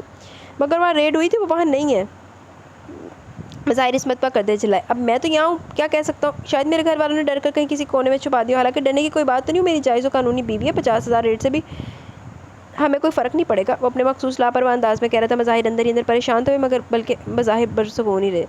تو پھر آپ اپنی والدہ کو اطمینان دلا کر اسے ہمارے سامنے لے آئیں، کہلوائیں انہیں کہ انہیں ڈرنے کی کوئی بات نہیں، انہوں نے قدر تلخ لہجے میں کہا۔ سر وہ مسٹر پاشا کے برادر ان لا ملاقات کو آئے، ایک ایس پی نے ان کے قریب پہنچ کر مطلع کیا۔ مظاہر بری طرح چونک پڑے۔ ان کو بلا لیں، انہوں نے منگیش کی طرف تائید طلب نظروں سے دیکھا۔ ہاں ہاں لے آؤ انہیں ادھر، کوئی زیادہ تگڑی سفارش تو نہیں لے آئے؟ منگیش نے پاشا سے سوال کیا۔ بے فکر ہے، وہ اس طرح کے کام نہیں کرتے، پاشا نے بڑی شریر و معنی خیز مسکراہٹ سے مظاہر کی طرف دیکھتے ہوئے کہا۔ بہرحال مسٹر پاشا یہ تو آپ کو بتانا ہی پڑے گا، لڑکی کہاں ہے؟ منگیش نے کہا۔ سر پلیز سر، آپ لڑکی نہ کہیں، آپ کی مسز کہیں۔ حالانکہ کسی سے ان کی مسز کے متعلق اس طرح اچھی پوچھنا کوئی اچھی بات تو نہیں، بہرحال آپ قانونی بندے تو اتنا برداشت ہو جائے گا، اس نے بڑی بے خوفی و بے نیازی سے کہا۔ اس طرح زبردستی کر کے کوئی لڑکی مسز نہیں ہوتی، وہ مجبور ہوتی ہے۔ خیر یہ معاملہ تو کورٹ میں طے ہوگا، مظاہر نے بہت برداشت کرتے ہوئے وہ کہا مگر لہجے کی تلخی ظاہر تھی۔ اسی دوران علی عمران ایس پی کے ہمراہ لاک اپ تک پہنچ چکے تھے۔ السلام علیکم عمران بھائی، پاشا نے بڑے اتفاق سے سلام کے ہاتھ باہر نکال کر ان کی طرف بڑھایا۔ علی عمران نے رسمی انداز میں ہاتھ ملایا، پھر باری باری منگیش اور مظاہر کی طرف دیکھا۔ یہ میرے بڑے بہنوئی ہیں، نیشنل بینک میں ذمہ دار پوسٹ پر فائز ہیں، اے ایس پی منگیش صاحب، اور یہ مہانور کے کزن مسٹر مظاہر ہوم منسٹری میں ہوتے ہیں۔ اس نے یوں تعارف کروایا گویا اپنے گھر کے ڈرائنگ روم میں اطمینان سے بیٹھا۔ علی عمران مہانور کے کزن پر چونک پڑے۔ کیا مہانور ان کی طرف تو نہیں چلے گی؟ آپ لوگوں نے مہانور کو چھپا کر ٹھیک نہیں کیا، اب اسے چھپانے کی ضرورت نہیں، اب وہ میری قانونی بیوی ہے، میرے پاس سارے ثبوت موجود ہیں۔ لیکن ہم نے اسے نہیں چھپایا، علی عمران نے گھبرا کر منگیش کی طرف دیکھا، بلکہ میں تو صرف یہ بتانے آیا کہ مہانور کو کچھ پتہ نہیں چل رہا۔ اماں کی طبیعت بہت خراب ہے اور میں چاہتا ہوں کہ پولیس انہیں پریشان نہ کرے، کوئی قطعی بے قصور ہے۔ پاشا مظاہر منگیش پوری طرح چونک پڑے۔ ڈرامہ؟ مظاہر نے علی عمران کا چہرہ بغور دیکھا۔ کیا مطلب عمران بھائی؟ پاشا کا دماغ خلا میں معلق ہو گیا۔ مطلب یہ کہ جب ریڈ ہوئی تو مہانور اوپر کمرے میں تھی، لیکن جب تلاشی ہوئی تو وہ گھر میں کہیں نہیں تھی، اور میں یہی صورتحال بتانے یہاں آیا ہوں کیونکہ مجھے اماں کی بہت فکر ہے۔ تو کیا وہ دھواں بن کر اڑ گئی؟ پاشا جھلائے، اس وقت اس کا مخصوص اطمینان اعتماد اس کے ساتھ نہیں تھا۔ مجھے تو سیدھی ایک پلاننگ لگ رہی ہے، ظاہر ہے اب اسے کورٹ میں پیش ہو کر حقیقت بتانا پڑے گی، جس کے بعد بہت سے لوگ گرفت میں آ جاتے ہیں۔ مظاہر کو علی عمران کے بیان پر ایک حرف یقین نہیں تھا۔ بہرحال یہ سچ ہے، یہ ایک ہی بیان ہے جو ہم ہر جگہ ایز اٹ دینے کو تیار ہیں۔ علی عمران کی اطمینان اور ٹھوس لہجے نے مظاہر کے ذہن کو قدر ڈسٹرب کیا۔ اس میں اتنے گٹس نہیں کہ وہ اکیلی کہیں چلی جائے یا چھپ جائے، وہ میری سگی پھپھی کی بیٹی ہے، اس کی عمر کی تمام منزلیں میرے سامنے طے ہوئی ہیں، میں اس کی عادت صلاحیت یعنی اپروچ سے مکمل طور پر آگاہ ہوں۔ وہ تو اسی شہر میں بس میں بیٹھ کر کبھی تنہا کہیں نہیں گئی، اس لیے آپ کا یہ بیان کم از کم مجھے تو ہضم نہیں ہو سکتا، سوری۔ مظاہر علی عمران سے مخاطب تھے اور اندر سے انتہائی مضطرب۔ عموماً انقلابی تبدیلیاں انسان کو بہت بدل دیتی ہیں اور اس طرح کی تبدیلیوں کے اعلان نہیں ہوتے، علی عمران نے بڑے نبے تلے اور سنجیدہ لہجے میں جواب دیا۔ جواب استدلالی تھا، اس لیے مظاہر کو خاموش رہ کر سوچنا پڑا۔ علی عمران بھائی آپ کو ڈرنے یا گھبرانے کی ضرورت نہیں، وہ میری قانونی بیوی، آپ بتا دیں وہ کہاں ہے، اور ان سب لوگوں کو ملاقات کروا دیں تاکہ معاملہ جلد سے جلد اپنے انجام کو پہنچے۔ پاشا اس کے چلے جانے کا یقین کیوں کر لیتا؟ دماغ خراب ہے تمہارا؟ یعنی میں خود چل کر آؤں یہ بتانے کے لیے وہ لاپتہ اور تم مذاق سمجھ رہے ہو؟ اماں کی طبیعت اتنی خراب ہے کہ تمہاری سب بہنیں ان کے پاس موجود ہیں۔ علی عمران بہت زیادہ ٹینس ہونے کی وجہ سے فوراً ٹیمپر لوز کر بیٹھے۔ تو پھر وہ کہیں نہیں جا سکتی علاوہ مسٹر مظاہر کے گھر کے، پاشا نے وثوق سے کہا۔ ربش، میں اسے کورٹ میں پیش کر کے تمہارا بخار اتارنا چاہتا ہوں کہ تمہاری وجہ سے ہماری فیملی کو ناقابل تلافی نقصان پہنچائے۔ اگر وہ مجھے مل جائے تو میری ساری محنت ہی وصول ہو جائے، جس شاہی مزاج سے آپ ہم سے مخاطب ہیں آنن فانا خاک سرانہ ہو جائے، ماسٹر سلیپ بن جائے۔ مظاہر نے برہمی سے کہا۔ یہ تمنا تو حسرت ہی بن سکے گی، بہرحال آپ اپنے کارڈ کھیلیں، میں اپنے کھیلتا ہوں۔ نان سینس، مجھے تم سے پتہ کرنا ہے کہ وہ کہاں ہے، یہ اچھی طرح سمجھ لو۔ مظاہر پلٹنے لگے۔ اور مجھے بھی آپ ہی سے پتہ کرنا ہے کہ وہ کہاں ہے۔ پاشا نے بھنا کر کہا، ان کی اس تکرار میں ایک پولیس افسر محض تماشائی تھا۔ اس صورتحال سے صحت کے چہرے پر بڑی خراشیں واضح نظر آ رہی تھیں۔ ہاں تو کر لینا مجھ سے پتہ، مظاہرے سلگانے والے لہجے میں جواب دے اور آگے بڑھ کے اے ایس پی منگیشن کے پیچھے تھا۔ علی عمران ان دونوں کو گردن موڑ کر جاتا دیکھتے رہے۔ میں چاہ رہا ہوں اس کا کھاتا چھوٹا رہے، مگر اس کے ارادے کچھ اور نظر آ رہے۔ کس طرح اتارے گئے اتنے سارے قرض؟ پاشا کی آنکھوں میں لہو اتر رہا تھا۔ تمہارا اندازہ درست نہیں ہے، کنفرم ہو چکا وہ جانے پہچانے ٹھکانوں پر نہیں پہنچی، اسی وجہ سے تما کی حالت خراب ہے کہ وہ اکیلی کہاں بھٹک رہی ہوگی۔ وقت بہت نازک ہے، قیمتی جویلری اس کے پاس ہے، خدا نہ خواستہ کسی مصیبت میں نہ پھنس گئی ہو۔ بہرحال اس نے ایک غلط قدم اٹھایا، گھر سے اچھی جگہ کوئی نہیں ہوتی، چاہے گھر میں رہنے والے ایک دوسرے سے ناراضی کیوں نہ ہو۔ علی عمران نے آسانی سے کہا، میں نہیں مان سکتا، وہ اتنی بھی بے وقوف نہیں ہے، اس شخص کی کوئی چال ہے، آپ مانیں یا نہ مانیں۔ پاشا نے غضبناک ہو کر جواب دیا۔ علی عمران کو مزید کچھ کہنا بیکار لگا، وہ خاموش ہے۔ خیر اگر وہ زمین کے اوپر ہی ہے تو میں اسے ڈھونڈ نکالوں گا، ظاہر باہر آ جاؤں، پاشا نے مزید کہا، اور اس افسر اعلیٰ کو سبق سکھانا تو میرا مشن ہے، آپ دیکھیں کہ میں کرتا کیا ہوں۔ پاشا لاک اپ میں ادھر سے ادھر جانے لگا۔ یہ کتنا ہی بڑا افسر کیوں نہ، مجھے 2 دن سے زیادہ لاک اپ میں نہیں رکھوا سکتا، ایک افسر ہی تو ہے، گورنر تو نہیں۔ مائی فٹ، اس نے دیوار کو ٹھوکر لگائی۔ اچھا میں چلتا ہوں، ابھی گھر کی صورتحال بھی معلوم کرنا۔ علی عمران کو مزید وہاں ٹھہرنا بے سود لگا۔ اچھا خدا حافظ، میں اماں کے پاس ہی ہوں تمہارے گھر آنے تک۔ وہ یہ کہہ کر اس کی کسی بات کا انتظار کیے بغیر آگے بڑھ گئے۔ چلو پاشا صاحب جب اطمینان سے رخصت ہویا۔ ہیلو جی، میں ظاہر بات کر رہا ہوں، پاشا کی والدہ سے بات کرائیے۔ وہ آفس واپس آنے کے بجائے گھر آگے ذہن بہت منتشر تھا۔ سب لوگ لنچ کے بعد کمروں میں بند تھے۔ بابا نے انہیں چاند کے آنے کی اطلاع پہنچا دی۔ اتنے عرصے بعد بھائی کی آمد نے بھی ان کے اندر کسی قسم کا جذبات نہیں جگہ۔ وہاں تو ایک ہی سوال کی بازگشت تھی، وہ کہاں ہے؟ اور آتے ہی انہوں نے پاشا کی ماں سے رابطہ کیا۔ انہیں محسوس تو ہو رہا تھا کہ پاشا نے جو کہا وہ غلط نہیں، لیکن وہ یہ بھی سمجھتے تھے کہ وہ سب ماہ نور کی خوشی سے تو ہرگز نہیں ہوا ہوگا۔ پتہ نہیں کن کن طریقوں سے اس پر دباؤ ڈالا گیا ہوگا، کتنے قسم کی دھمکیاں اس نے سنی ہوگی، کس طرح سے ہراس و خوفزدہ کیا گیا ہوگا۔ دوسری طرف سے قمرالنساء کی نہیں وہ کمزور آواز آنا شروع ہوگی۔ ہیلو کون؟ السلام علیکم، ماہ نور کا کزن مظاہر بات کر رہا ہوں۔ تو کیا وہ تمہارے گھر پہنچ گئی؟ بیٹے میری سے بات کراؤ۔ قمرالنساء کی بےتابی تڑپ نے مظاہر کو ایک مرتبہ پھر الجھا دیا۔ اگر وہ ہم سے ناراض ہے تو کوئی بات نہیں بیٹے، میں 1000 بار اس سے معافی مانگنے کو تیار ہوں۔ وہ یہاں نہیں آنا چاہتی تو اس کی خوشی، بس مجھے اس کی صورت دکھا دو، مجھے تسلی ہو جائے گی۔ قمرالنساء مظاہر کی کوئی بات سنے بغیر بس اپنی کہی جا رہی تھی۔ بیٹے جب اس کی نانی نے حالات کے سامنے ہتھیار ڈال دی تب میں نے اسے آنے والے وقت سے خبردار کرتے ہوئے سمجھا دیا تھا کہ اس کے سر پر اپنی چادر ڈالی تھی، اسے اپنی بیٹی بنایا تھا۔ خیر اب بھی مجھے اس کی خوشی منظور ہے، تم یا تو اس سے بات کرا دو یا اس کی صورت دکھا دو، میں تا قیامت تمہاری احسان مند رہوں گی۔ بولتے بولتے ان کی آواز پر آنسو غالب آ گئے۔ مظاہر بری طرح الجھ رہے تھے۔ جب آپ سب یہ کچھ کر چکے تھے اور وہ رضامند ہو گئی تھی تو وہ آپ کے گھر سے کیوں نکل گئی؟ کیوں چھوڑا آپ نے اس نے آپ کا گھر؟ صاحب ظاہر ہے اسے یہ سب منظور نہیں تھا، اس پر زبردست قسم کا پریشر ڈالا گیا، بلیک میل کیا گیا۔ اگر وہ رضامند ہوتی تو کبھی آپ کا گھر چھوڑ کر نہ جاتی۔ وہ ہمارے پاس نہیں پہنچی، اس کا پتہ آپ ہی لوگ بتائیں گے، سیدھی طرح نہیں تو اور طرح سے۔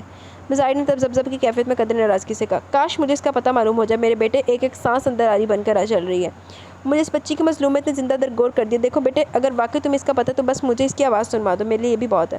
قمرالنساء کی ذہنی کیفیت نارمل نہیں تھی، نہ مظاہر کی بات کا اعتبار نہیں تھا یا پھر وہ ذہنی اذیت کے اس مقام پر وہ کسی معجزے کی منتظر تھی۔ مجھے جیسے اس کا ٹھکانہ معلوم ہوا سب سے پہلے آپ کو مطلع کروں گا۔ مظاہر نے غائب دماغ کی کیفیت میں ریسیور رکھ دیا۔ اندر کی آواز قمرالنساء کو صادق بتا رہی تھی مگر دماغ اسے کوئی سازش قرار دے رہا تھا۔ وہ بے وقوف لڑکی اتنی ہوشیار لوگوں کو جل دینے کی منصوبہ بندی ہرگز نہیں کر سکتی، جیسے نہ روٹس کا سینس ہے نہ کنوینس کی معلومات۔ ہو سکتا ہے پاشا کی اس کرامت کا علم اس کی ماں کو بھی نہ ہو۔ اب یہ تھا کہ ذہن میں کچھ بھی کلیئر نہیں تھا، کوئی خیال واضح ٹریک پر نہیں تھا۔ وہ اٹھ کر ادھر ادھر ٹہلنے لگے، یا تو وہ واقعی کوئی بہت حماقت کی انتہا کر بیٹھی ہے یا پاشا زبردست گیم کھیل رہا ہے۔ آخر وہ کہاں جا سکتی ہے؟ کس قسم کا جواب اندر سے نہیں ابھر رہا تھا۔ ایک بے قرار سناٹا ہر سوال کے جواب میں دامن پھیلا کر کھڑا ہو جاتا۔ بابا نے بتایا کہ تم آ چکے ہو، کھانا لگواؤں کیا؟ بڑی اماں اور عارفہ آئیں تو کسی اور کھوج میں تھی مگر شروعات ذرا سا بھاؤ سے کی۔ ابھی تو مجھے بھوک نہیں، کھانا ہوگا بابا سے کہہ دوں گا، آپ آرام کریں۔ وہ لاکر کھولتے ہوئے عام سے انداز میں گئے۔ اتنا وقت ہو گیا، بھوک کیوں نہیں لگی؟ کھانا گرم بھی ہے، چاند اور دلہن بھی پہنچ گئے۔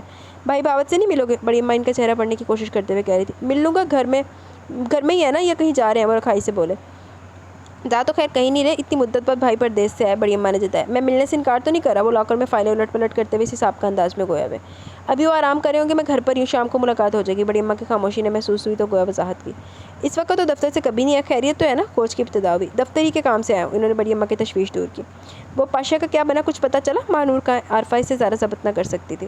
پاشا کو کچھ نہ کچھ بن ہی جائے گا، فی الحال ماہ نور کے بارے میں کوئی علم نہیں کہ وہ کہاں ہے۔ انہوں نے پھپھو کی حالت پر ترس کھا کر بہت تحمل سے جواب دیا۔ تو پولیس نے اسے ابھی تک کچھ نہیں اگلوایا، وہ تو گونگوں کو بلوا لیتی ہے، عارفہ نے یاسیت بھرے لہجے میں کہا جس میں حیرت کی آمیزش بھی تھی۔ اگلوا لے کہ آپ کیوں پریشان ہوتی ہے؟ کون سا آپ لوگوں نے اسے پناہ دینا ہے؟ لہجہ پھر تلخ ہو گیا ضبط کے باوجود۔ اتنا پتہ چل جائے کہ وہ کہاں اور کس حال میں تو ہمارے لیے یہ بھی بہت ہے، مگر اس کی کوئی خبر گیری نہیں۔ بڑی اماں بھی اپنی بےتابی چھپائے بظاہر پرسکون کھڑی ان دونوں پھپھی بھتیجے کی گفتگو سن رہی تھی۔ خیر خبر مل بھی جائے تو کیا ہوگا، آپ لوگ تو کسی کو بخش چکے ہیں، اب کیا جستجو؟ میرا خیال ہے آپ لوگ اسے بھول جائیں۔ ہاں ٹھیک ہے، ہم تو اس پر سمجھوتہ کر لیے کسی آوارہ کے ساتھ رہے، مگر یہ ماں اسے جستجو ہو سکتی ہے کہ بچی کس حال میں ہے؟ بڑی اماں نے برا مان کر ان کی بات کاٹ دی۔ آپ ہی تو کہا کرتے ہیں کہ جس طرح چلنا نہیں اس کے کوس کیا گننا، چھوڑ دیا تو بس چھوڑ دیا، اب ذکر بھی نہیں ہونا چاہیے۔ تمہاری ناراضگی بچکانا ہے، ہمارے سینے میں بھی دل ہے، پتھر نہیں، اس کی بھلائی اسی میں تھی کہ وہ عمر بھر اس کے ساتھ رہے جس نے داغ لگایا۔ کسی لڑکی کا اغوا معمولی بات نہیں ہوتی، پشتوں اور نسلوں تک یہ دکھ پیچھا کرتا ہے، آنے والی نسل پر اس کا برا اثر پڑتا ہے، لوگ عورت کو اچھوت سمجھنے لگتے ہیں۔ اب اگر کوئی ہم سے بات کرے گا تو ہم یہ کہہ دیں گے کہ ہاں ہم نے اس کا نکاح کر دیا تھا خاموشی سے، حالات ہمارے قابو میں نہیں تھے، اگر ہم اسے دوبارہ یہاں لے آتے تو عمر بھر کو زندہ درگور ہو جاتی۔ بڑی اماں سمجھاتے ہوئے بولی۔ زندہ درگور تو وہ ہو ہی گئی ہے، زندہ درگور تو وہ ہو گئی ہے، اس کا کہیں پتہ نہیں چل رہا، بڑی امی سے گویا ہوئے۔ یہ اسی کی 420 ہے، کہیں نہیں گئی وہ، تمہارے ڈر سے چھپا دیا اس نے، اتنا پاگل نہیں ہے وہ اتنی مصیبت اٹھا کر لے جائے اور اس کے گھر سے اتنے آرام سے نکل جائے۔ اگر وہ اس کے گھر سے نکلتی تو سیدھی یہیں پہنچتی، وہ کہیں اور نہیں جا سکتی۔ بڑی اماں نے وسوخ سے کہا۔ وہ یہاں کیسے آ جاتی جہاں اس پر ہمیشہ کے لیے دروازے بند کر دیے گئے؟ اگر وہ اسے ہاتھوں میں پہنچی تو اسے سیدھا پہنچا دیا جائے گا کسی ایسی وکیل کے پاس جو اس کی طرح ستائی ہوئی لڑکیوں کو مقدمے لڑتی ہے۔ مظاہر نے اسی آف موڈ کے ساتھ کہا۔ انہوں نے ایک فائل کھولی، پھر اپنا پرس کھول کر پاکٹ ڈائریکٹری نکالی اور کوئی فون نمبر اتارنے لگے۔ ہم نہیں کریں گے ذکر، مگر تم بھی آرام سے بیٹھ جاؤ، تم اس طرح بھاگو پھرو گے تو ذکر ہوگا، ہمیں یہ فکر ہے خدا نہ خواستہ تمہیں کوئی نقصان نہ پہنچے۔ نفع نقصان اللہ کے ہاتھ میں، مظاہر نے بات کاٹ دی۔ ہاں مگر اونٹ باندھ کر توکل کرنے کو کہا گیا ہے، اللہ نے بارش برسائی تو چھتری بنانے کی عقل بھی دی، بڑی اماں نے برجستہ کہا۔ مظاہر خاموش ہو، بڑی اماں کی سن رسیدگی کا مقابلہ تو بہرحال نہیں کر سکتے تھے۔ عارفہ خاموش تماشائی بنی، دونوں کو ٹکر ٹکر دیکھ رہی تھی۔ اب تمہیں اس کا مکمل خیال رکھنا ہوگا، اس لیے کہ فی الحال میں بہت مصروف ہو جاؤں گی۔ جہاں میں نے مون کی منگنی کی ہے، اس کا بڑا بیٹا امریکہ سے آیا ہوا ہے، اس لیے سوچا کہ اس کی موجودگی میں نیک عمل انجام پا جائے۔ میرا مطلب 1 مہینے کے اندر اندر مون کی شادی کر دی جائے گی، گھر میں بہو آ جائے گی تو مجھے بھی تھوڑی بے فکری ہو جائے گی۔ شاہانہ مومل کی ماں سے مخاطب تھی۔ خیر ہو سائیں کہ آپ نے بڑی اچھی خبر سنائی، بہت اچھے ہیں صاحب، بالکل فرشتہ، بہت نیک بچہ آپ کا، اللہ ان کے بھاگ جگائے۔ مومل کی ماں اپنے مخصوص خوشامدانہ انداز میں بولی۔ خیر بچہ تو میرا بہت اچھا ہے، میری بہو بھی بہت اچھی ہے، بہت چھوٹی عمر کی بھولی بھالی معصوم سی، 10 سونے کے سیٹ بنوائے ہیں میں نے اس کے لیے، انشاءاللہ بہت دھوم سے بیاہ کر لاؤں گی، شاہانہ نے بہت گرم جوشی سے کہا۔ مومل باتھ روم میں کھڑی اپنی اوڑھنی نچوڑتے ہوئے سب سن رہی تھی۔ ٹھیک کہہ رہی اماں، وہ فرشتہ ہے دوزخ کا، اس کے سینے سے ہوک اٹھی۔ ماشاءاللہ 6 بھائیوں کی ایک ہی بہن ہے میری بہو۔ شاہانہ کبھی نوکروں سے اس طرح باتیں نہیں کرتی تھی، مگر شاید بہت خوش تھی، یا وہ مومل کی ماں تھی نوکرانی نہیں۔ اللہ سائیں صاحب کے نصیب جگائے رکھے، خیر و مالکی۔ مومل کی ماں پھر بے ساختہ بولی۔ اللہ کرے دوزخ میں جائیں۔ مومل اندر کی دہتی آگ کو کنٹرول کرتی باتھ روم سے باہر آئی اور شاہانہ کو سلام کیا۔ شاہانہ نے بغور اس کے سراپے کا معائنہ کیا۔ خود تو دھان پان سی ہے، بچہ صحت مند لگ رہا ہے، اگر سیزیرین ہوا تو درسری بڑھ جائے گی۔ نسل تو خیر صحت مندوں کی، خواجہ کے خاندان میں مردوں کی کاٹھی تو اچھی ہے، شاہانہ سوچ رہی تھی۔ کیسی طبیعت ہے تیری؟ انہوں نے بڑی تمکنت سے حال پوچھا۔ جی اچھی ہوں، اس نے بہت دھیمی آواز میں جواب دیا۔ اپنا خیال رکھنا، تیرے مون صاحب کی شادی ہو رہی ہے، میں بہت مصروف ہوں گی، ڈاکٹر کے پاس جاتی رہنا، سمجھی؟ وہ بولی۔ میرے مون صاحب، اس نے بس اس بات میں سر ہلا دیا۔ تو اگر بے دھیانی کرے گی تو تجھے مشکل ہوگی، پیسے دے گیا تھا اللہ شہر؟ شاہانہ دونوں ماں بیٹی سے بیک وقت مخاطب ہوئی۔ جی مالکن، مومل کی ماں نے کہا۔ اچھا تو پھر میں چلتی ہوں، کوئی بات ہو تو اپنے مرد کو بھیج دینا۔ شاہانہ نے اٹھ کھڑی ہوئی۔ مومل کی ماں بھی ہاتھ باندھے کھڑی ہو گئی۔ شاہانہ نے قدم بڑھائے تو اس نے لپک کر دروازہ کھولا۔ شاہانہ بے نیاری سے آگے بڑھ گئی۔ مومل کی ماں نے دروازہ بند کیا، خوشی کے بہت سے رنگ اس کی کھردری جلد کو واضح کر رہے تھے۔ بیٹے کی شادی ہے، سب نوکروں کو مالکن کپڑا تو پہنائے گی، پیسے بھی دے گی، وہ خود کلامی میں مبتلا تھی۔ کتنا بڑا ہے تمہارا پیٹ، بھرتا ہی نہیں؟ مومل زہریلی ہونے لگی۔ اتنا کپڑا مل گیا، اتنا کھانے کو، رسوئی میں رکھنے کو جگہ نہیں، تمہاری یہ بھوک تو مجھے بھی کھا گئی، پر تمہارا پیٹ نہیں پھٹا ابھی تک۔ ہے بغیرت، تو کیا ابھی ہم اکیلے کھاویں؟ تو سونگتی ہے؟ تم تو وہ ہو اماں، اگر تمہیں پاکستان کی ساری دولت مل جائے تو سوچو کہ ہندوستان کی کیسے لوں؟ مومل نے اٹھ کر پنکھا تیز کیا، آج کل اسے سب سے زیادہ گرمی لگ رہی تھی۔ کیسا 2.5 ہاتھ کا ڈنڈا یہ زبان، کھانے کو زیادہ مل گیا نا؟ مومل کی ماں بھڑک گئی۔ جن کو کھانے کو زیادہ ملتا ہے وہ پھر انسانوں کی بھی کھانے لگتے ہیں۔ دکھ، حیرت، اذیت، تنہائی شاید انسان کو عمر سیدھا کر دیتے ہیں۔ وہ اپنی ماں سے بھی بڑی ہو گئی تھی، شاید اس لیے کہ اس کی ماں نے کسی کا بچہ چھپا کر پیدا نہیں کیا تھا۔ شادی ہو رہی، اتنی بد دعا دوں گی کہ چین نہیں ملے گا زمین پر۔ پتہ نہیں کون سی بیچاری اسے غلط آدمی سے شادی کری ہے۔ وہ ماں کے سامنے سے ہٹ گئی، اب تو وہ جھگڑا کرتے ہوئے بھی تھک جاتی تھی۔ دیکھو بیٹی، ابھی تو دن کا وقت ہے، میں تمہیں تمہاری خالہ کے گھر پہنچا سکتی ہوں، تمہاری ماں کی ہمت ہے، اس نے تمہیں اتنی دور اکیلا بھیج دیا۔ وقت اچھا نہیں ہے، زیادہ ٹائم نہیں لگے گا، رکشے میں چھوڑ آتی ہوں۔ نہیں خالہ جان، ابھی تو آپ نے اور آگے سفر کرنا ہے، کوئی مسئلہ نہیں، میں چلی جاؤں گی، آپ فکر نہ کریں، اللہ کی امان ہے۔ ویسے تو تم ہمت والی بچی ہو، ٹھیک ہے پھر آؤ، تمہیں رکشے میں تو بٹھا دوں، پتہ یاد ہے نا؟ پتہ یاد رکھنا، کبھی دل چاہے تو اپنی خالہ یا ماں کے ساتھ آنا، مجھے بہت خوشی ہوگی۔ ہم سفر خاتون کے اسے غربت محسوس ہونے لگی، دونوں کے چہرے چادروں سے چھپے ہوئے تھے۔ خاتون تو اس کا چہرہ دیکھ چکی تھی، مگر اس نے ان کے چہرے سے چادر ذرا دیر کے لیے ہٹتی نہیں دیکھی، مگر آنکھوں سے اندازہ ہوتا تھا کہ مجموعی طور پر خوبصورت خاتون ہے۔ رنگت تو ہاتھوں سے ظاہر تھی، قد درمیانہ اور جسم دبلا تھا، آواز سے بزرگی اور شفقت چھلکتی تھی۔ وہ اسی لیے خالی رکشے کی طرف بڑھ گئی۔ آپ کے گھر کی طرف بس جاتی ہے؟ وہ پوچھ رہی تھی۔ ہاں میں ویگن میں جاؤں گی، پتہ یاد رکھنا، خالہ کی طبیعت ٹھیک ہو جائے تو لے کر آ جانا۔ خاتون نے خالی رکشے کے قریب رک کر کہہ رہی تھی۔ جی ضرور انشاءاللہ، اس نے بھی جلدی سے کہا۔ 7 نمبر لطیفہ آباد جاؤ گے؟ خاتون رکشہ ڈرائیور سے پوچھ رہی تھی۔ اس نے اس بات میں گردن لائی تو بولی، بسم اللہ، بیٹھ جاؤ اور 7 نمبر میں جہاں اترنا بتا دینا، ٹھیک ہے؟ اس نے گردن ہلا دی۔ اچھا اللہ نگہبان، اپنی خالوں کو سلام دعا میں یاد رکھنا، میں بھی ان کی صحت کے لیے دعا کروں گی۔ وہ بیٹھ کے رکشہ چل پڑا۔ 7 نمبر میں کہاں اترو گی بی بی؟ عمر رسیدہ ڈرائیور نے اسے خیالات کے ہجوم سے کھینچ نکالا۔ ہاں بس وہاں بس اسٹاپ پر اتار دینا۔ اس نے بڑی حادث دماغی کا مظاہرہ کہ خاصی مطمئن سی ہوگی۔ رکشے کی پھٹ پھٹ میں بھی وہ ان حماق سے کچھ سوچ رہی تھی۔ ہمیشہ جیت جانے والے پاشا، تم ہار گئے ہو، میری دھول بھی نہ ملے گی تم کو، عمر بھر اپنے زخم چاٹتے رہنا۔ کیا یاد کرو گے تم ہی نہیں، وہ سب بھی جو میرے ناخدا بنے ہوئے تھے۔ کیسا اکیلا چھوڑا تھا، رشتوں کی دھند چھٹ گئی۔ میں میدان ازل میں کھڑی ہوں، ہر رشتے کے بوجھ سے آزاد الست برکم، پہچان لو میں تمہارا رب ہوں۔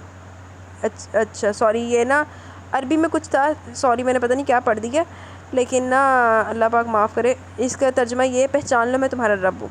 سن رہی ہوں اور کیوں نہیں کہہ رہی ہوں۔ عارضی رشتے کیسا بوجھ بھی ہوتے ہیں، جس کو اتار کر یوں محسوس ہوتا ہے کہ میرے پر نکل آئے اور میں ہلکی پھلکی ہو کر بسیط فضاؤں میں اڑ رہی ہوں۔ میرے سامنے ایک بے کنار جہاں ہے اور میں طاقت پرواز کے نشے میں چور ہوں۔ کسی پڑاؤ، کسی منزل کی نہ جستجو ہے نہ آرزو۔ اب کسی رشتے کی جدائی کے خوف سے کبھی نیند اچاٹ نہ ہوگی نہ دل بیٹھے گا۔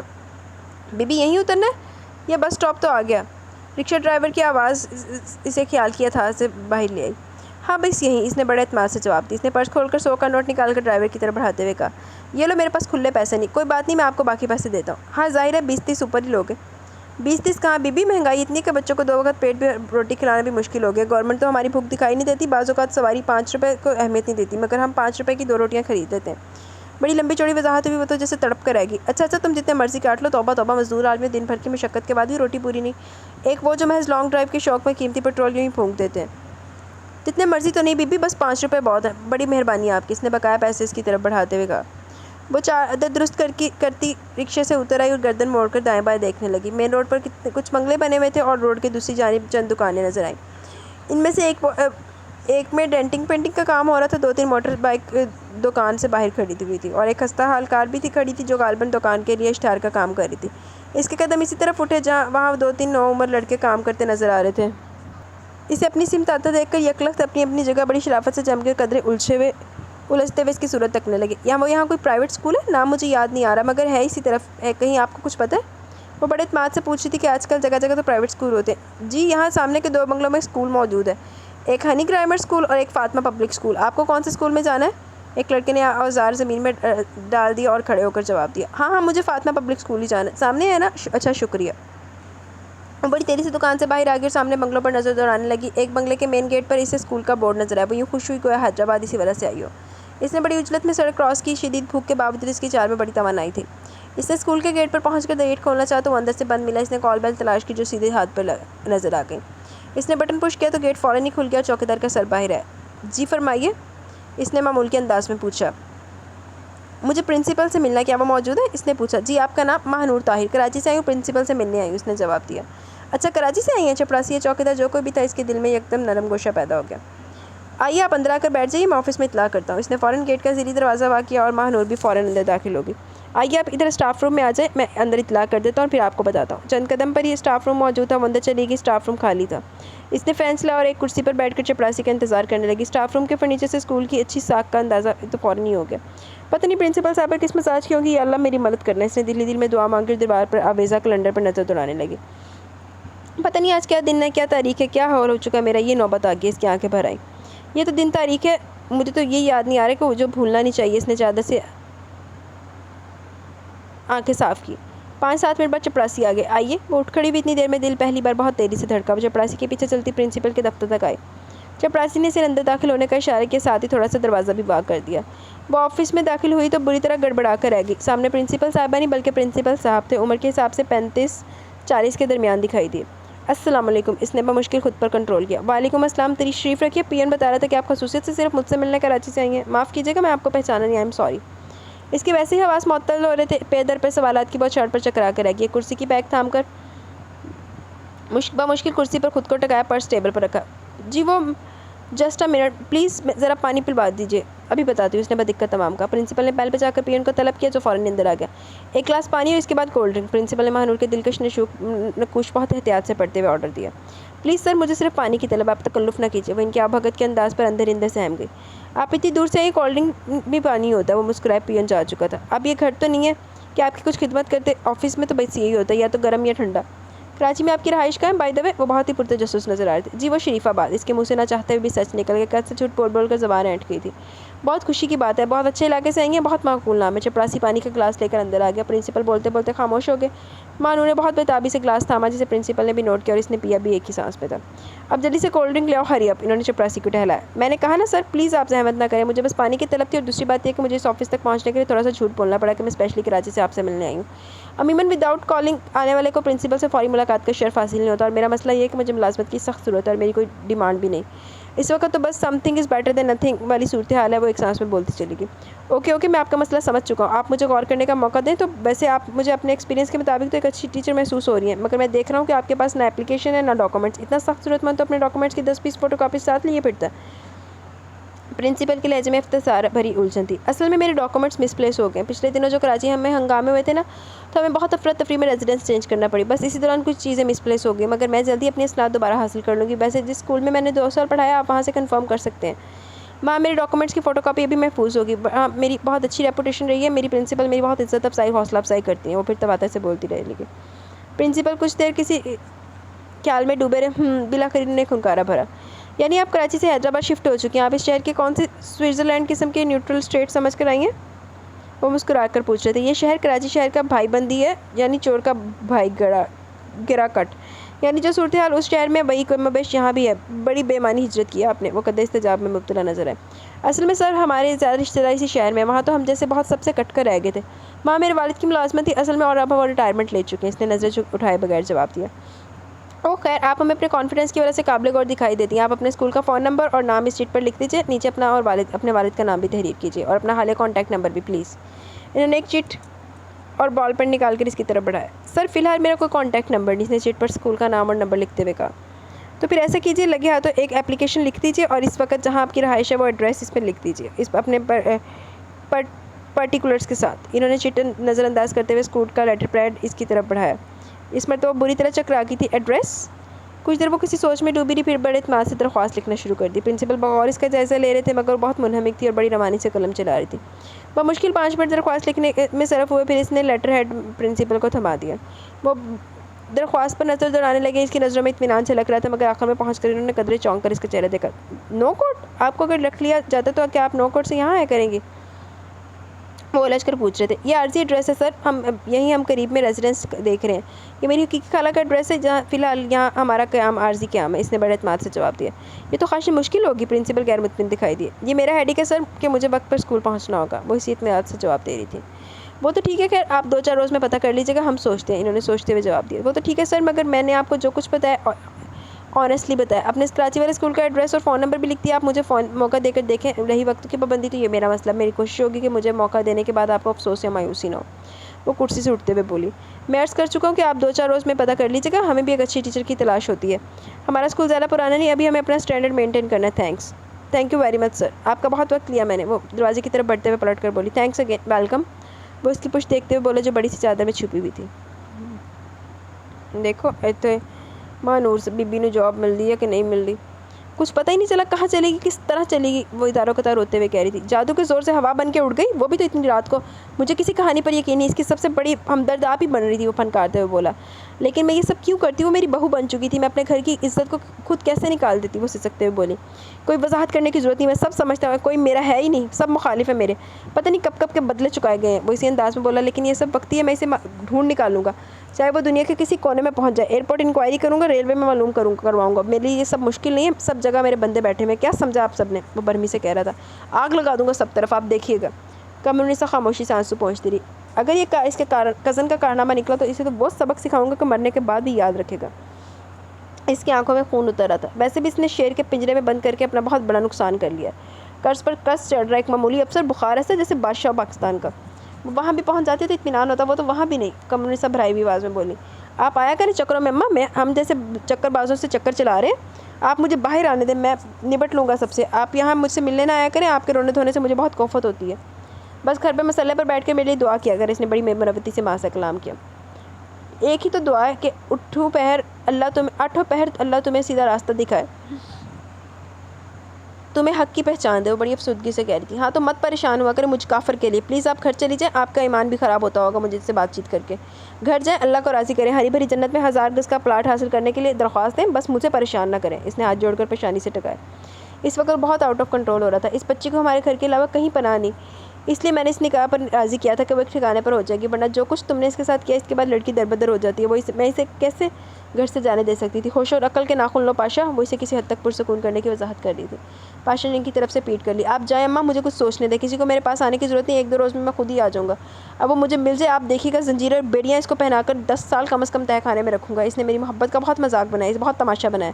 اگر وہ عقل سے کام لیتی تو آج میرے ساتھ سپر لگژری لائف انجوائے کر رہی تھی۔ خیر اب اس کی قسمت، اسے زنجیریں اور بیڑیاں پہنانے کو یہ مصیبت مول لی تھی۔ وہ ناگواری سے بولی، یہ تو نہیں سوچا تھا، مگر اب سوچ رہا ہوں۔ میرا دل چاہ رہا سلگتے کوئلے سے اس کا چہرہ داغ دیں، تیزاب پھینک دوں اس پر۔ اللہ توبہ، قمرالنساء دہل کر رہ گئی۔ کبھی کوئی اچھی بات بھی دماغ میں آتی ہے؟ وہ ناراضگی سے پوچھی تھی۔ پہلے اس کے حوالے سے بہت اچھی باتیں دماغ میں آتی تھی، اب نہیں آئیں گی، بس ایک بار مل جائے۔ اس کے انسانی وجود میں کسی بھیڑیے کا سیب اتر رہا تھا۔ زبردستی کے سودوں میں خوشی نہیں ملتی، تم نے اس کے دل میں جھانکنے کی کوشش کی ہوتی تو شاید یہ سب نہ ہوتا۔ قمرالنساء واپسی کے ارادے سے چادر درست کر رہی تھی۔ احمق ہے وہ، کیا نہیں ہے میرے پاس، کیا دے دیتا اس کا وہ 21ویں گریڈ والا کزن، ایک کوٹھی جس میں 6 بھائیوں اور 1 بہن کا حصہ، اور یہاں وہ اکیلی ملکہ جیسی۔ اسے اس کا حماقت کا اندازہ ایک روز ہو جائے گا، بس ایک بار باہر آ جاؤں پھر دیکھیے گا۔ وہ لاک اپ کی سلاخیں تھامے گرا رہا تھا۔ بس ہاں بس مرغے کی ایک ٹانگ کرتے رہو، خود کو بے سکون ہی کیا، تمہارے ساتھ کیا لگا ہے؟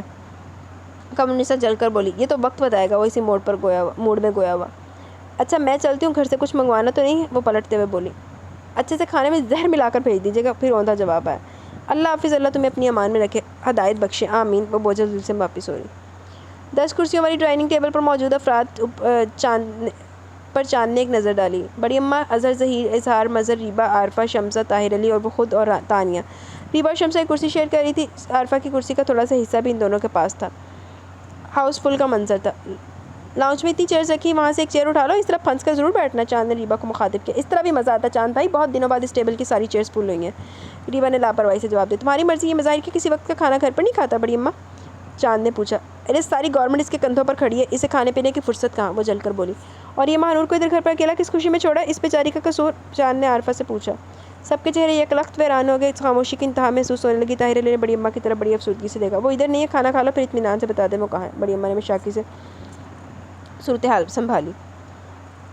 تو اس کا مطلب ہے آپ نے ہمیں مطلع کیے بغیر اس کی شادی کر دی، تو یہ چھپانے والی بات تو نہیں ہے؟ خوشی کی بات تو کوئی بات نہیں، اگر ہمیں اطلاع نہیں دی، ہم نے مائنڈ نہیں کی ہے، تو وہ خوشخبری جو ڈائننگ ٹیبل پر بتائی جا سکتی ہے نہیں؟ چاند نے سب کی طرف باری باری دیکھا۔ ٹھیک کہا تم نے، پھر بڑی اماں بولی۔ کہاں اس کا سسرال؟ کلیبہ کی طرف جائیں گے تو وہاں سے بھی ہوتے آئیں گے، چاند بڑی خوشی سے کہہ رہے تھے۔ اس سوال کا جواب فوری طور پر کسی کے ذہن میں نہیں آ سکا، صرف چمچوں کی کھنک گونجتی رہی۔ کیا کرتا ہے اس کا ہسبینڈ؟ چاند کو پوری دلچسپی مہنور کی طرف تھی۔ کاروبار ہے اپنا، بڑی اماں نے عارفہ کی طرف دیکھتے ہوئے جواب دیا۔ ویری گڈ، اس کا مطلب ویل آف فیملی، بہت خوشی ہوئی۔ یہ ویل آف کیا ہوتا ہے؟ بڑی اماں نے سادگی سے پوچھا۔ میرا مطلب کھاتے پیتے لوگ ہیں، چاند نے وضاحت کی۔ ہاں اللہ کا دیا سب کچھ ہے ان کے پاس، بڑی اماں نے بیٹی دماغ سے نظر چراتے ہوئے جواب دیا۔ تو آپ اتنی اداسی سے کیوں بتا رہی ہیں؟ سب کے چہرے بالکل بلائنگ ہیں، مہنور کی شادی اچھے گھر میں ہوگی، یہ تو بہت خوشی کی بات ہے، اس سے پہلے کہ بھی میں نے ذکر کیا تب بھی کسی نے نہیں بتایا، کمال ہے۔ چاند کے لیے واقعی حیران کن بات تھی۔ وہ ہے ہی اتنی پیاری، اس کی شادی اچھے آدمی اور اچھے خاندان میں ہونا چاہیے تھی۔ تانیہ نے اتنی دیر میں پہلی مرتبہ حصہ لیا۔ شور، چاند نے اتفاق کیا۔ عارفہ نے چمچہ پلیٹ میں رکھ دیا، اب وہ ضبط نہیں کر سکتی تھی، دونوں ہاتھوں میں چہرہ چھپا کر پھوٹ پھوٹ کر رونے لگی۔ چاند اور تانیہ تو جیسے کھانا پینا بھول کر سناٹے میں رہ گئے، عارفہ کا بری طرح رونا کوئی معمولی بات نہیں تھی۔ پھپھو کیا بات ہے، خیریت تو ہے؟ چاند اپنی چیئر سے اٹھ کر ان کے قریب چلے۔ میرا خیال ہے پھپھو کو مہنور کی یاد ستانے لگی، تانیہ نے خیال ظاہر کیا۔ ایگزیکٹلی، لیکن پھپھو وہ تو آپ سے زیادہ دور نہیں ہے، اب تانیہ کو دیکھیں، شادی کے فوراً بعد دور دیش جا پہنچی اور آنے کے بعد بھی ابھی صرف فون پر اطلاع دی کہ ہم پاکستان میں اور 1-2 روز میں ملنے کے لیے آئیں گے، یہ تو روٹین لائف ہے پھپھو۔ چلیں آرام سے کھانا کھائیں، ابھی آپ کو اس سے ملا کر لاتا ہوں، کوئی مسئلہ ہے؟ چلیں پہلے اچھی طرح کھانا کھائیں۔ اظہار تم ڈرائیو کر تو لیتے ہو، ابھی چلتے ہیں پھپھو کو لے کر، چاند نے عارفہ کا شانہ تھپکتے ہوئے کہا۔ اظہار بغیر نظریں اٹھائے اپنی پلیٹ کی طرف متوجہ رہا، البتہ ریبہ نے احمقانہ انداز میں بوکھلا کر ادھر ادھر نظر دوڑائی تھی۔